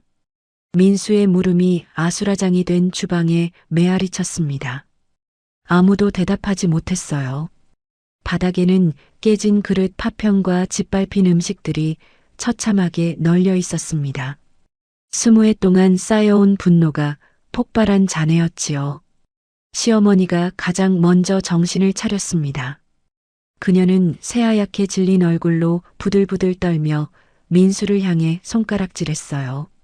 미쳤어. 내가 드디어 완전히 미쳤구나. 조상님들께 올릴 신성한 음식을 가지고 이게 무슨 짓이야. 천벌 받을 놈. 시어머니의 찢어지는 듯한 비명에도 민수의 표정에는 어떤 변화도 없었습니다. 그는 마치 폭풍의 눈 속에 선 사람처럼 고요한 얼굴로 바닥에 흩어진 음식들을 내려다볼 뿐이었어요. 지영이 울음을 터뜨리며 민수의 팔에 매달렸습니다. 여보, 제발. 내가 잘못했어요. 어머니, 아버지, 정말 죄송해요. 다 제가 부족해서 이런 일이. 형수님, 지금 형수님이 왜 사과를 하세요? 민철이 다급하게 외쳤습니다. 그는 형을 이해할 수 없다는 표정으로 바라보았어요. 형, 대체 왜 이러는 거야? 아무리 화가 나도 그렇지. 이건 선을 넘은 거잖아. 할아버지 제사란 말이야. 시아버지가 벌떡 일어나 고함을 질렀습니다. 그래, 이놈아. 이게 지금 무슨 패륜적인 짓거리야. 당장 무릎 꿇고 조상님께 빌지 못해. 지금까지 아무 말 없이 상황을 지켜보던 시아버지의 불호령이 거실 전체를 뒤흔들었습니다. 그의 권위적인 목소리에 다들 움찔했지만 민수만은 미동도 하지 않았어요. 오히려 그는 천천히 아내의 어깨를 감싸 안으며 몸을 돌렸습니다. 민수는 엉망이 된 주방을 천천히 걸어 나왔습니다. 그의 발걸음이 깨진 그릇 파편과 짓밟힌 음식 위를 서걱거리며 지날 때마다 지영은 고통스러운 신음을 삼켰어요. 하지만 민수는 멈추지 않았습니다. 거실 중앙 소파에 앉아 있는 아버지 앞에 우뚝 섰습니다. 그의 눈빛은 더 이상 순종적인 장남의 그것이 아니었어요. 20해 동안 눌러왔던 모든 것이 불꽃처럼 타오르는 눈빛이었습니다. 민수는 품 안에서 곱게 접힌 서류 한 장을 꺼내 들었습니다. 어젯밤 지영이 잠든 후 밤새 작성한 것이었어요. 계산기를 두드리며 아내의 일기장을 옆에 펴놓고 한 줄 한 줄 적어 내려간 것이었지요. 그리고는 아무런 설명도 없이 그 서류를 아버지 앞 찻상 위에 툭 던졌어요. 종이 한 장이 나비처럼 팔랑거리며 내려앉았습니다. 이게 뭐냐? 시아버지가 의심스러운 눈초리로 서류를 집어들었습니다. 다른 가족들도 모두 숨을 죽인 채 그의 손끝을 주목했어요. 서류를 펼쳐든 시아버지의 눈이 이내 경악으로 크게 벌어졌습니다. 그의 입이 떡 벌어졌고 손에 들린 종이가 금방이라도 찢어질 듯 파르르 떨렸어요. 서류의 가장 윗줄에는 굵은 글씨로 이렇게 적혀 있었습니다. 오지영님 20년간 가사 노동비용 청구서. 이게 다 뭐냐? 시아버지가 서류를 찻상 위로 내리치며 고함을 질렀습니다. 민수는 지친 아내를 소파에 조심스럽게 앉히고는 조금도 흔들림 없는 목소리로 대답했어요. 보시는 그대로입니다, 아버지. 청구서예요. 지난 20년간 지영이가 이 집안을 위해 바친 노동에 대한 정당한 대가입니다. 뭐, 대가? 며느리가 집안일 하는 게 당연한 건데 거기에 무슨 대가를 바라. 내 놈이 정말 제정신이 아니구나. 시어머니가 기가 막힌다는 듯 악을 썼습니다. 하지만 민수는 어머니의 말을 가볍게 무시하고 오직 아버지만을 응시하며 말을 이었어요. 당연한 건 없습니다, 아버지. 지영이는 이 집의 며느리이기 이전에 인격과 존엄을 가진 한 사람이에요. 하지만 지난 20년간 여러분 중 누구도 그걸 인정하지 않았습니다. 아내의 희생을 당연하게 여겼고 아내의 고통을 꾀병이라 무시했어요. 민수의 시선이 잠시 수진에게로 향했다가 다시 아버지에게로 돌아왔습니다. 심지어 능력 없는 남편을 둔 죄로 돈으로 해결하지 못하고 몸으로 때워야 하는 사람 취급까지 받았습니다. 재수 씨 말 맞다나요? 수진의 얼굴이 새하얗게 질렸습니다. 민철이 아내를 감싸듯 앞에 섰지만 민수의 차가운 시선을 피할 수는 없었어요. 이 금액은 지난 20년간 제 아내가 흘린 피와 땀의 가치입니다. 정산해 주시죠, 아버지. 이제 단 한 푼도 외상 없습니다. 이 미친놈이 끝까지. 시아버지가 자리에서 벌떡 일어났습니다. 분노로 얼굴이 시뻘겋게 달아올랐어요. 금방이라도 민수의 뺨을 때릴 것 같은 기세였지요. 그때였습니다. 민수가 천천히 한 발 물러서더니 담담한 목소리로 말을 이었어요. 그의 입꼬리가 희미하게 올라갔습니다. 아, 그리고 하나 더 말씀드릴 게 있습니다. 거실의 모든 시선이 민수에게 집중되었습니다. 무슨 말을 하려는 걸까? 불안한 긴장감이 공기를 가득 채웠어요. 저 지난달에 로또 1등 됐습니다. 순간 시간이 멈춘 것 같았습니다. 거실 전체가 진공 상태에 빠진 것처럼 고요해졌어요. 아무도 입을 열지 못했습니다. 숨소리조차 들리지 않았어요. 시어머니의 눈이 휘둥그레졌습니다. 방금 들은 말이 믿기지 않는다는 표정이었어요. 시아버지의 분노가 순간 얼어붙었고 입이 반쯤 벌어진 채 굳어버렸습니다. 민철은 멍한 표정으로 형을 바라보았고 수지는 눈을 껌뻑이며 남편과 시어머니를 번갈아 쳐다봤어요. 지영조차 놀란 눈으로 남편을 올려다보았습니다. 로또라니, 1등이라니, 그게 대체 무슨 소리예요? 왜 나한테는 한마디도 안 했어요? 로또? 시어머니가 더듬거리며 물었습니다. 목소리가 떨리고 있었어요. 1등이라고? 그게 정말이니? 네, 정말입니다. 지난달 추첨해서 1등 당첨됐어요. 당첨금은 이미 제 통장에 들어와 있고요. 민수의 대답은 담담했습니다. 마치 날씨 얘기를 하듯이. 하지만 그 담담함이 오히려 거실을 더 무겁게 짓눌렀어요. 시어머니의 눈빛이 빠르게 변했습니다. 분노와 경악이 스르르 사라지고 그 자리에 욕심과 계산이 피어올랐어요. 목소리가 갑자기 달콤하게 변했습니다. 민수야, 아이고, 우리 아들. 그게 정말이구나? 로또 1등이라니 세상에. 이런 경사가 있나? 우리 민수가 드디어 크게 한 건 했네. 시어머니가 후다닥 민수에게 다가왔습니다. 아까까지 미친놈, 천벌받을 놈이라고 악을 쓰던 사람이 맞나 싶을 정도였어요. 방금 전의 분노는 온데간데 없이 사라지고 반색하는 얼굴로 아들의 손을 덥석 잡았습니다. 얼마야? 얼마 당첨됐어? 요즘 1등이면 몇십억은 되지 않니? 민수는 어머니의 손을 조용히 뿌리쳤습니다. 차갑지만 단호한 동작이었어요. 원래 오늘 이 자리에서 말씀드리려고 했어요. 민수가 한 발 물러서며 말을 이었습니다. 지영이가 그동안 고생 많았으니 이번 재산은 제가 다 알아서 준비하고 당첨금도 가족들하고 나누려고 했습니다. 부모님 노후 자금도 넉넉히 드리고 민철이 결혼할 때 못 보탠 것도 채워주려고 했어요. 우리 가족이 이제 좀 편하게 살면 좋겠다 싶었거든요. 시어머니의 얼굴에 희색이 번졌습니다. 그럼 그렇지. 역시 우리 아들이야. 뭐가 어쨌든 결국 부모 챙길 줄 아는 아들이지. 그런 생각이 얼굴에 고스란히 드러났어요. 그래. 그래야지. 아들이 돈을 벌었으면 부모님께 먼저 감사드리는 게 도리지. 민수야, 아까 일은 다 잊어버리자. 응? 가족끼리 뭘 그렇게까지.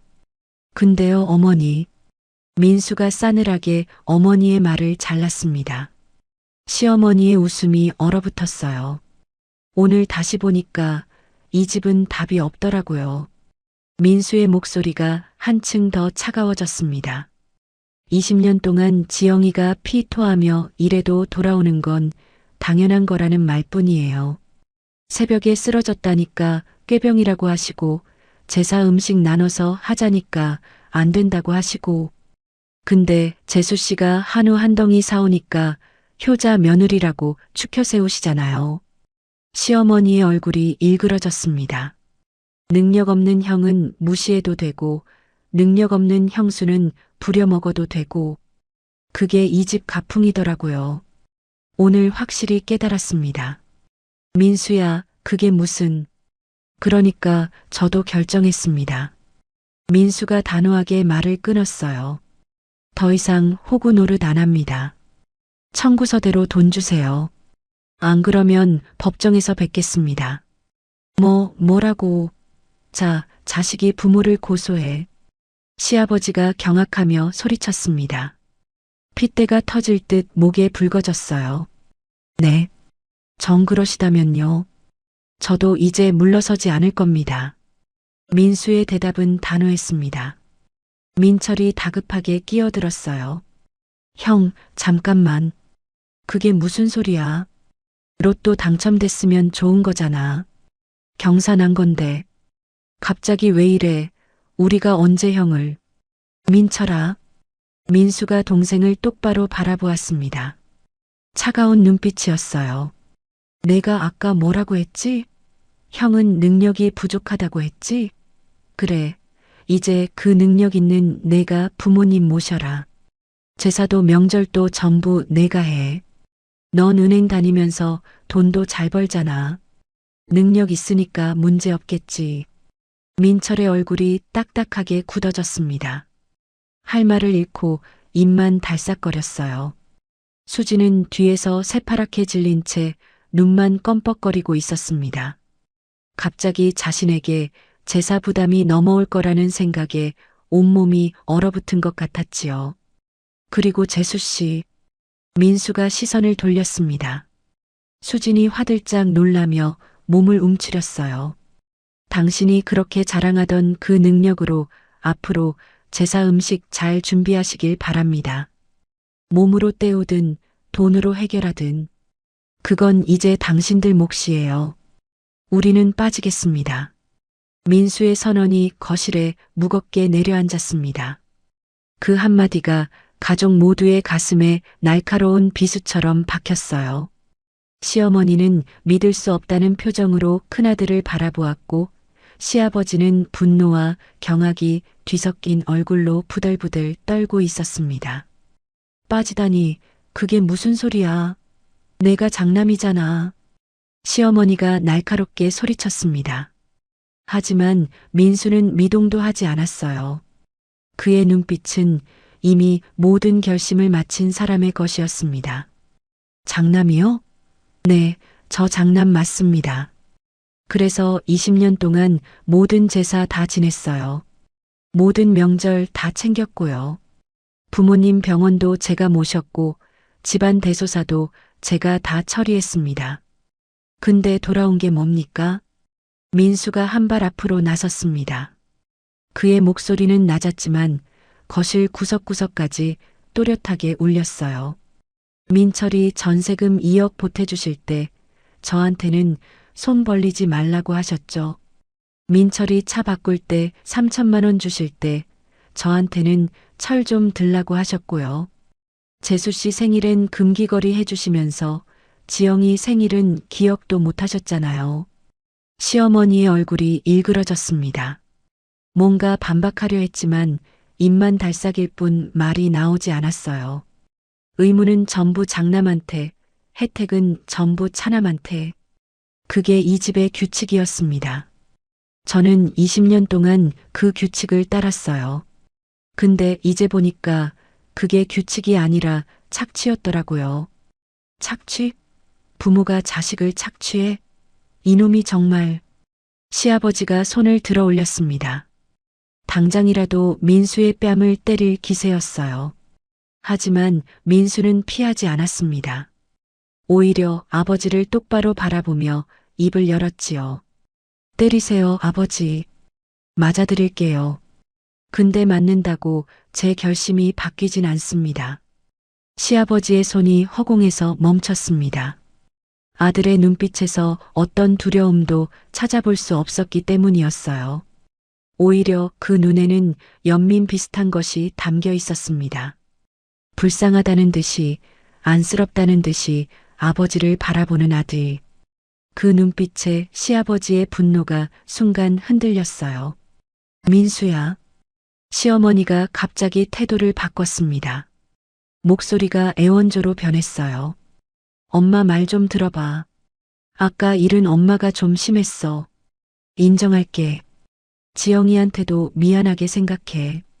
근데 그렇다고 가족을 끊으면 어떡해? 우리가 남이야? 다 같이 잘 살아보자고. 응? 로또 당첨된 것도 경사인데 왜 이렇게 서럽게 굴어? 민수가 피식 웃었습니다. 쓸쓸하고 차가운 웃음이었어요. 어머니, 5분 전까지 뭐라고 하셨죠? 지영이가 꼬드겼다고 하셨잖아요. 천벌 받을 놈이라고도 하셨고요. 근데 로또 얘기 나오니까 갑자기 다 같이 잘 살아보자요? 시어머니의 얼굴이 불그락푸르락했습니다. 그건 엄마가 화가 나서 그런 거고, 화가 나면 본심이 나오는 법이에요, 어머니. 오늘 저는 이 집의 본심을 확실히 봤습니다. 민수가 고개를 돌려 구석에 서 있는 지영을 바라보았습니다. 눈물 자국이 선명한 얼굴로 남편을 바라보고 있는 아내. 불안과 두려움, 그리고 어딘가 안도가 섞인 복잡한 눈빛이었어요. 민수는 천천히 아내에게 다가가 그녀의 손을 꼭 잡았습니다. 여보, 일어나. 우리 이제 가. 여보. 지영이 떨리는 목소리로 남편을 불렀습니다. 민수는 아내의 손을 더욱 세게 잡으며 고개를 끄덕였어요. 괜찮아. 이제 다 끝났어. 가자. 야, 민수야. 어딜 가? 얘기가 안 끝났잖아. 시어머니가 고함을 질렀습니다. 하지만 민수는 뒤돌아보지 않았어요. 아내의 손을 잡은 채 현관을 향해 걸어갔습니다. 시아버지가 앞을 막아섰어요. 이놈아, 멈춰. 내 애비가 말하는데 어딜 가려고. 비켜주세요, 아버지. 민수의 목소리는 차분했습니다. 하지만 그 차분함 속에 단단한 결의가 담겨 있었어요. 오늘부로 저희는 이 집의 아들과 며느리가 아닙니다. 뭐라고? 시아버지의 얼굴이 새하얗게 질렸습니다. 시어머니가 비명에 가까운 소리를 질렀어요. 아들이 아니라니, 그게 무슨 소리야. 내가 어떻게 부모를 버린 게 아니라 떠나는 겁니다.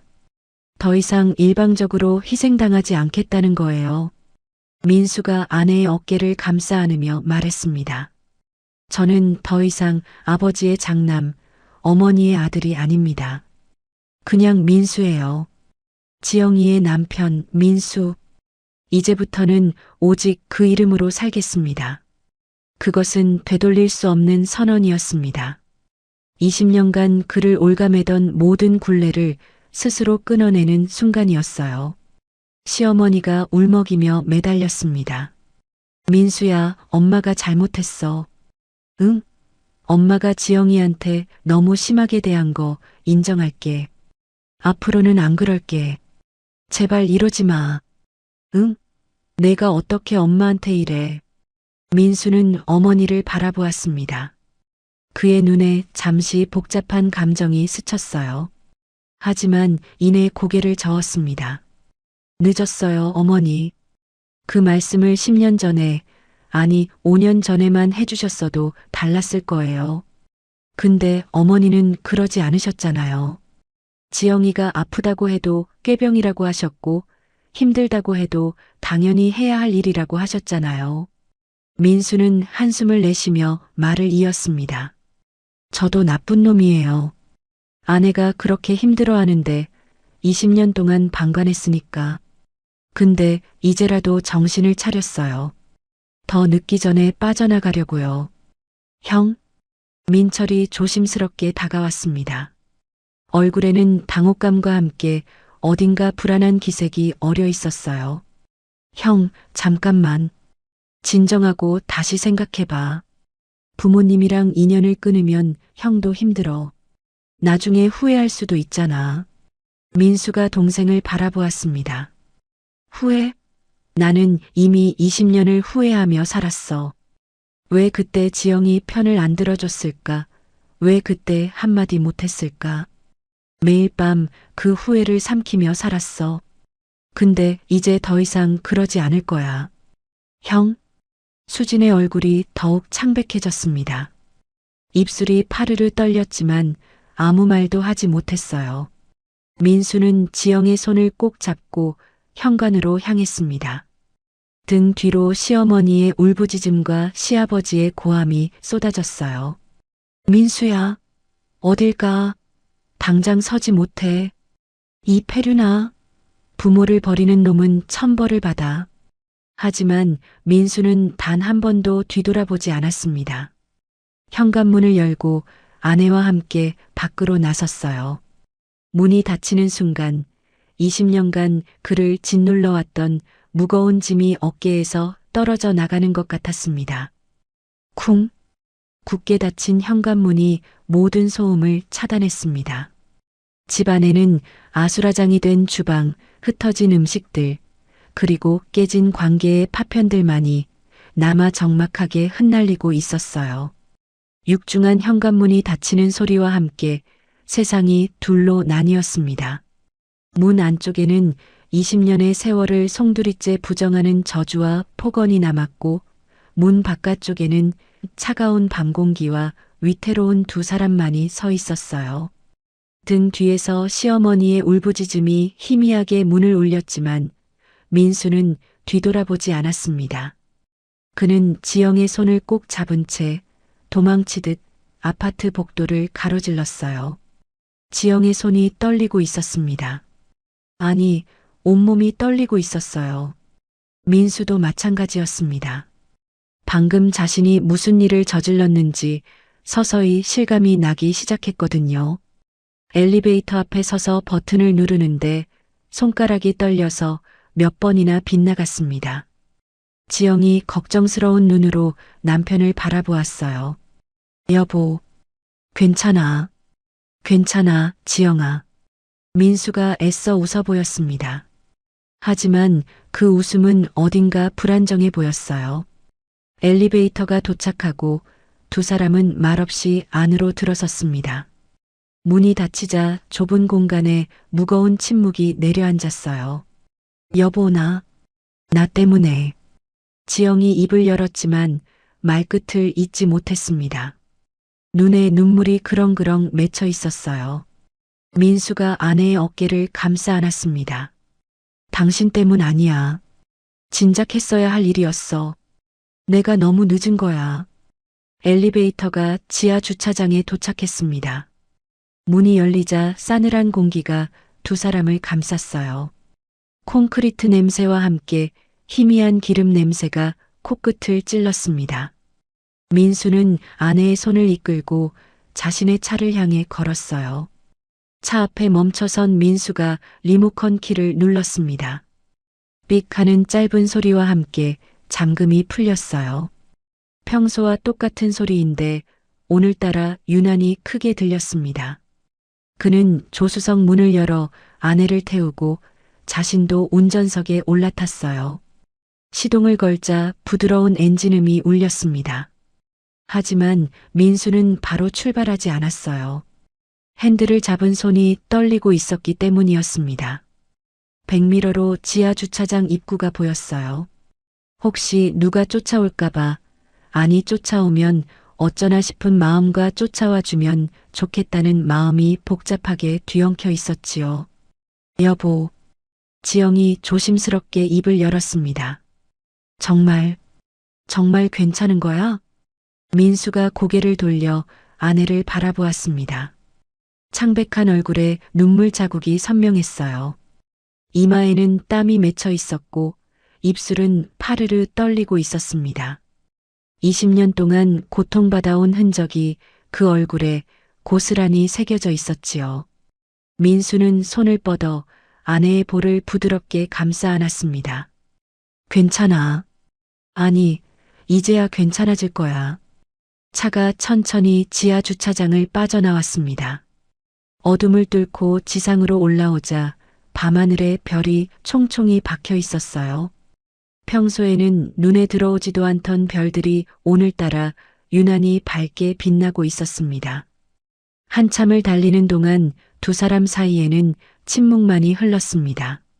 민수는 운전에 집중하는 척했지만 머릿속은 복잡하게 돌아가고 있었어요.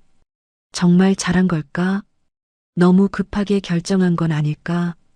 하지만 뒤돌아가고 싶은 마음은 조금도 없었습니다. 여보. 지영이 먼저 침묵을 깼습니다. 로또, 그거 정말이야? 민수가 희미하게 웃었어요. 응, 정말이야. 미안해, 먼저 말 못해서.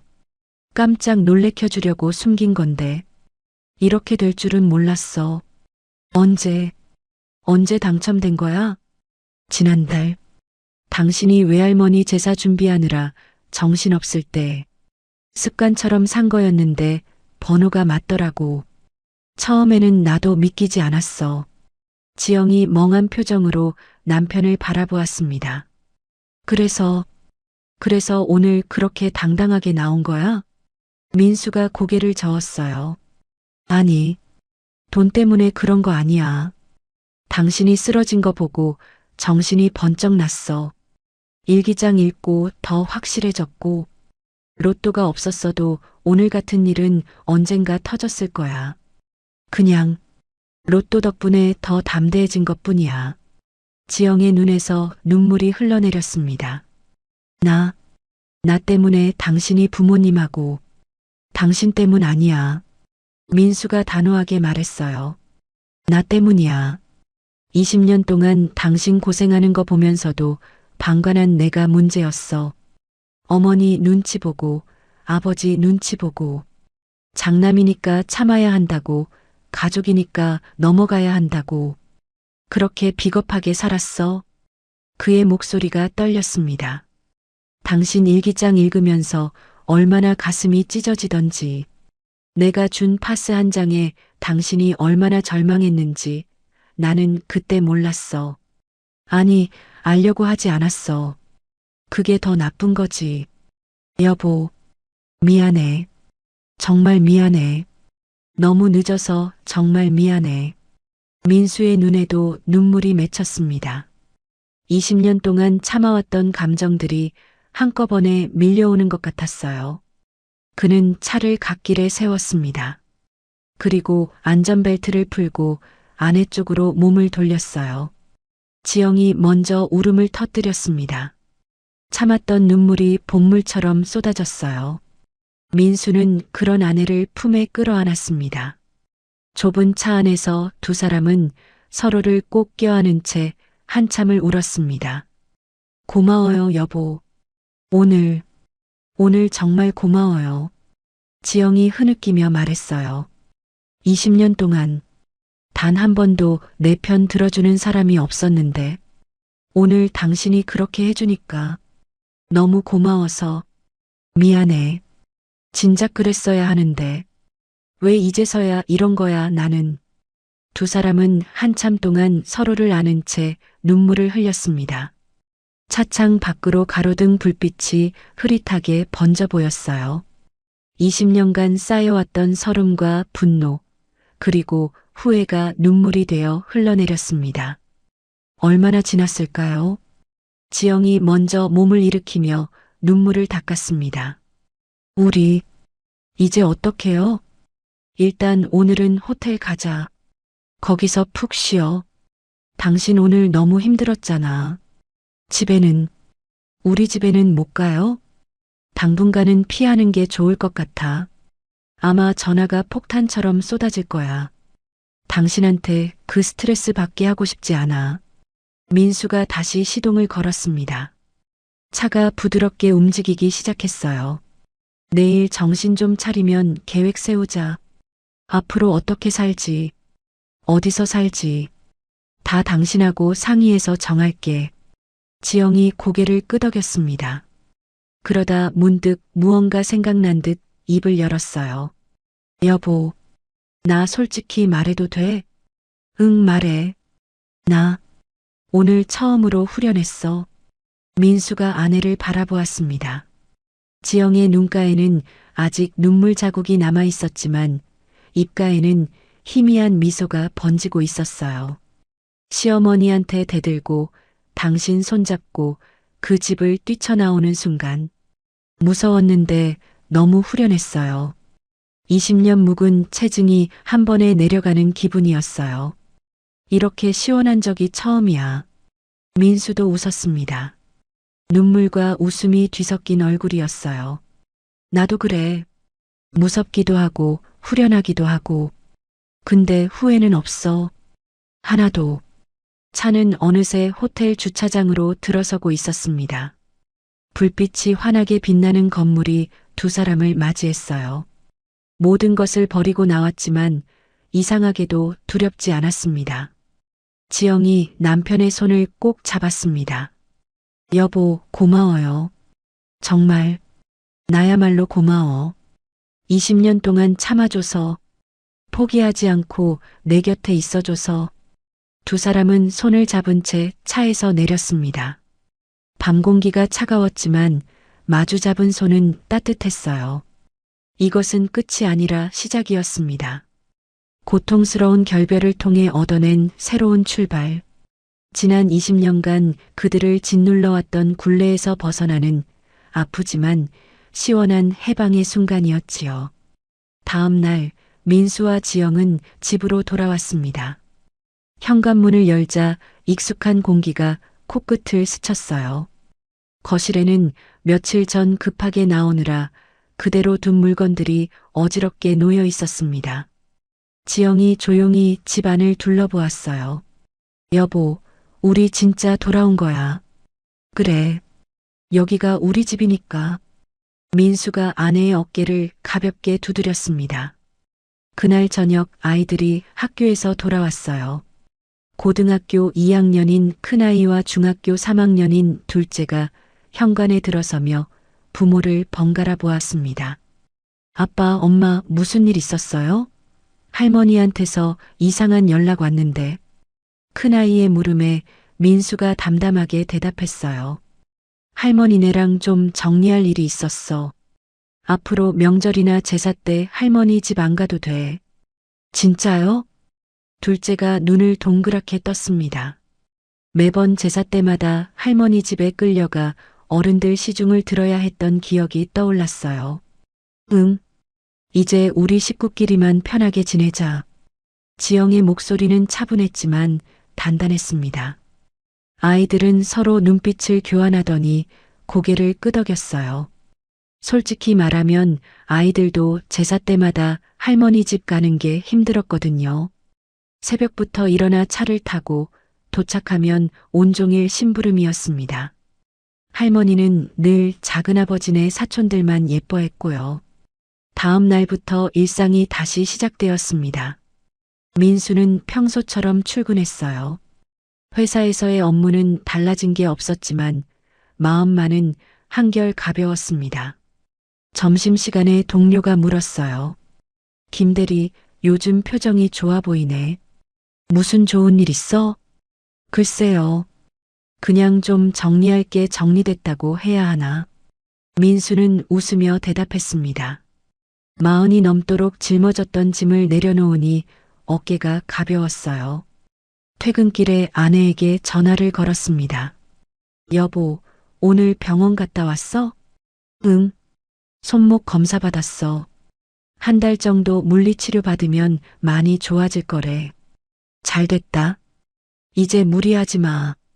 전화를 끊으며 민수의 입가에 미소가 번졌어요. 아이들도 예전처럼 학교에 다녔습니다. 큰아이는 입시 준비에 바빴고 둘째는 기말고사를 앞두고 있었어요. 저녁 식탁에서 가족이 함께 밥을 먹는 시간이 부쩍 늘었습니다. 엄마, 요즘 밥이 더 맛있어. 둘째의 말에 지영이 미소 지었어요. 그래. 엄마가 요즘 마음이 편해서 그런가 보다. 엄마, 손목은 좀 어때요? 큰아이가 걱정스럽게 물었습니다. 많이 좋아졌어. 이제 아프면 바로 병원 가려고. 20해 동안 아파도 참았던 지영이었어요. 이제는 달랐습니다. 지영은 포장 아르바이트를 그만두었습니다. 20해 가까이 시댁 제사와 집안일에 시달리면서도 생활비를 보태려 손목이 부러질 듯 일했었어요. 하지만 이제는 로또 당첨금이 있었고 무엇보다 건강이 먼저였습니다. 사장님, 죄송하지만 이번 달까지만 할게요. 아이고, 지영씨. 갑자기 왜 그래요? 일 잘하시는데. 손목이 안 좋아서요. 치료 좀 받으려고요. 사장님은 아쉬워했지만 지영의 결정을 존중했어요. 마지막 날 동료들이 작은 케이크를 사왔습니다. 언니, 손목 빨리 나으세요. 고마워. 너희도 건강 챙겨. 지영은 오랜만에 마음이 따뜻해졌어요. 병원에는 일주일에 3번씩 다녔습니다. 물리치료를 받고 약을 먹고 충분히 쉬니 손목의 통증이 눈에 띄게 줄어들었어요. 20회 동안 켜켜이 쌓인 피로가 조금씩 풀리는 느낌이었습니다. 한 달쯤 지났을 때 지영이 조심스럽게 말을 꺼냈어요.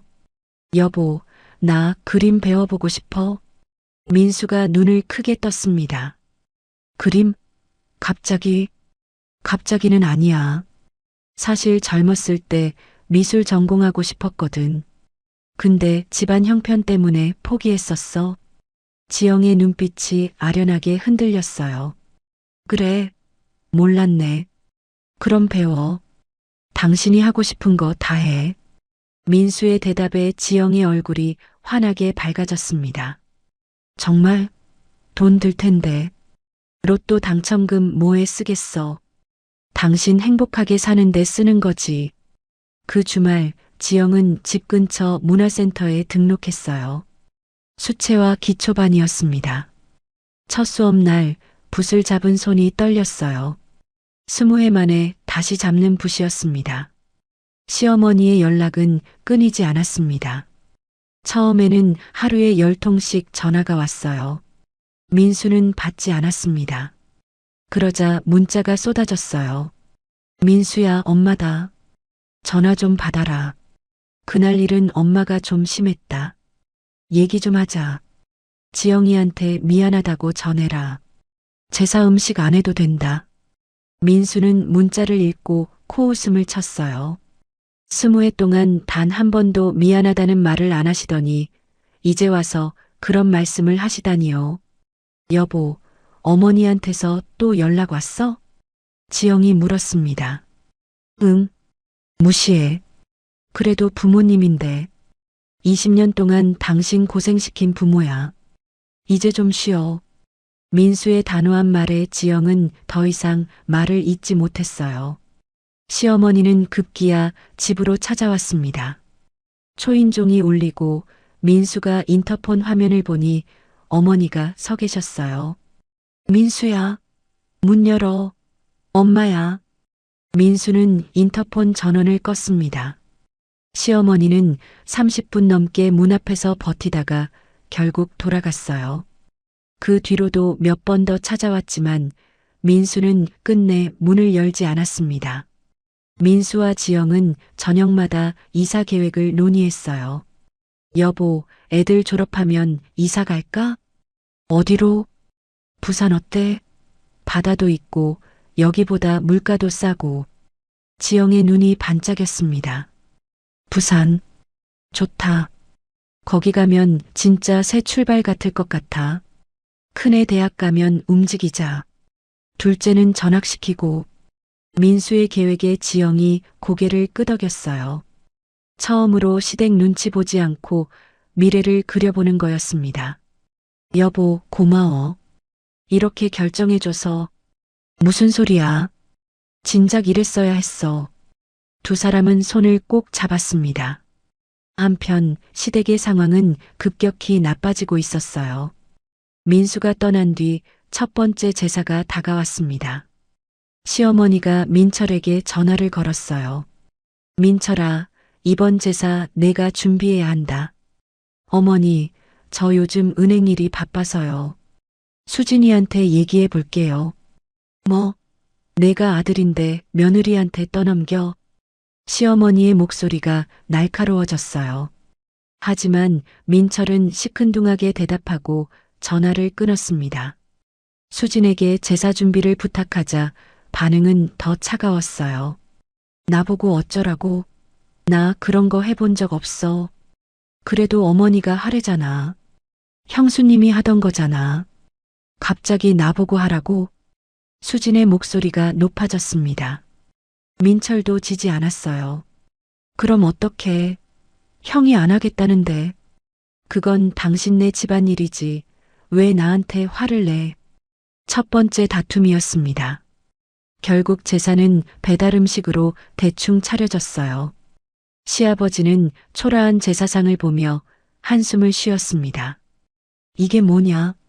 지영이가 있을 때는 20가지가 넘게 차렸는데 시어머니도 속으로는 같은 생각이었지만 입 밖으로 내지 못했어요.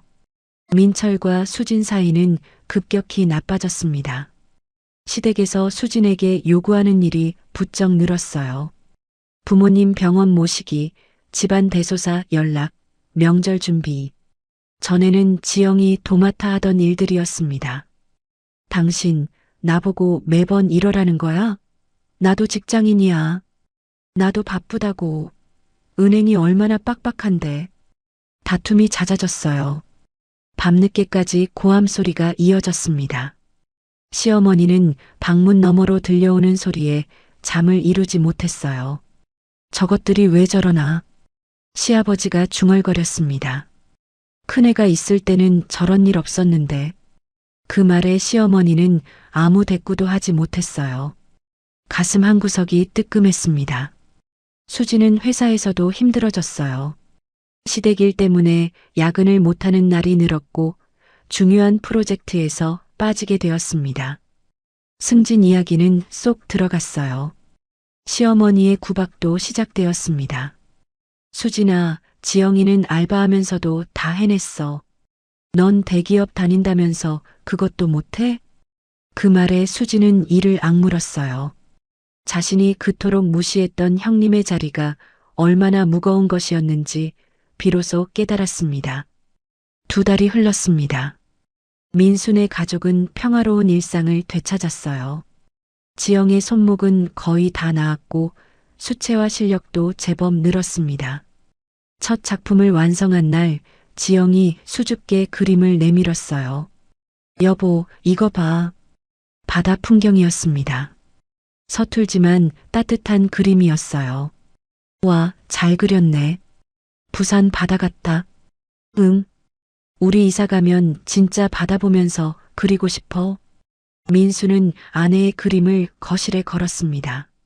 아이들도 학교 생활에 집중했어요. 큰아이는 모의고사 성적이 올랐고 둘째는 미술부에 가입했습니다. 엄마 영향이었어요. 엄마, 나도 그림 배울래. 그래. 엄마랑 같이 다닐까? 지영의 얼굴에 환한 미소가 번졌습니다. 저녁 식탁에 둘러앉아 밥을 먹으며 가족은 웃고 떠들었어요. 20해 만에 찾은 평화였습니다. 시어머니에게서 마지막 연락이 왔어요. 민수야, 명절에 얼굴이라도 보자. 손주들 보고 싶다. 민수는 잠시 화면을 바라보다가 지영에게 물었습니다. 여보, 어떻게 할까? 지영이 조용히 대답했어요. 당신이 결정해. 난 당신 편이야. 민수는 잠시 생각하다가 답장을 보냈습니다. 어머니, 저희는 저희대로 살겠습니다. 건강하세요. 그리고 전화번호를 차단했어요. 창밖으로 노을이 물들고 있었습니다. 민수는 아내와 아이들을 바라보며 생각했어요. 이게 진짜 가족이구나. 20해 동안 짊어졌던 짐을 내려놓으니 비로소 보이는 것들이 있었습니다. 우리 구독자님들, 오늘의 이야기 어떠셨나요? 사연 들어주셔서 감사드리고 재미난 사연 계속 들으실 수 있도록 구독, 좋아요, 알림 설정 버튼 꾹 눌러주시고 주변에 공유도 해주세요. 댓글도 남겨주시면 다음 사연 제작에 큰 힘이 됩니다. 오늘도 행복이 함께 하시길 소망하겠습니다.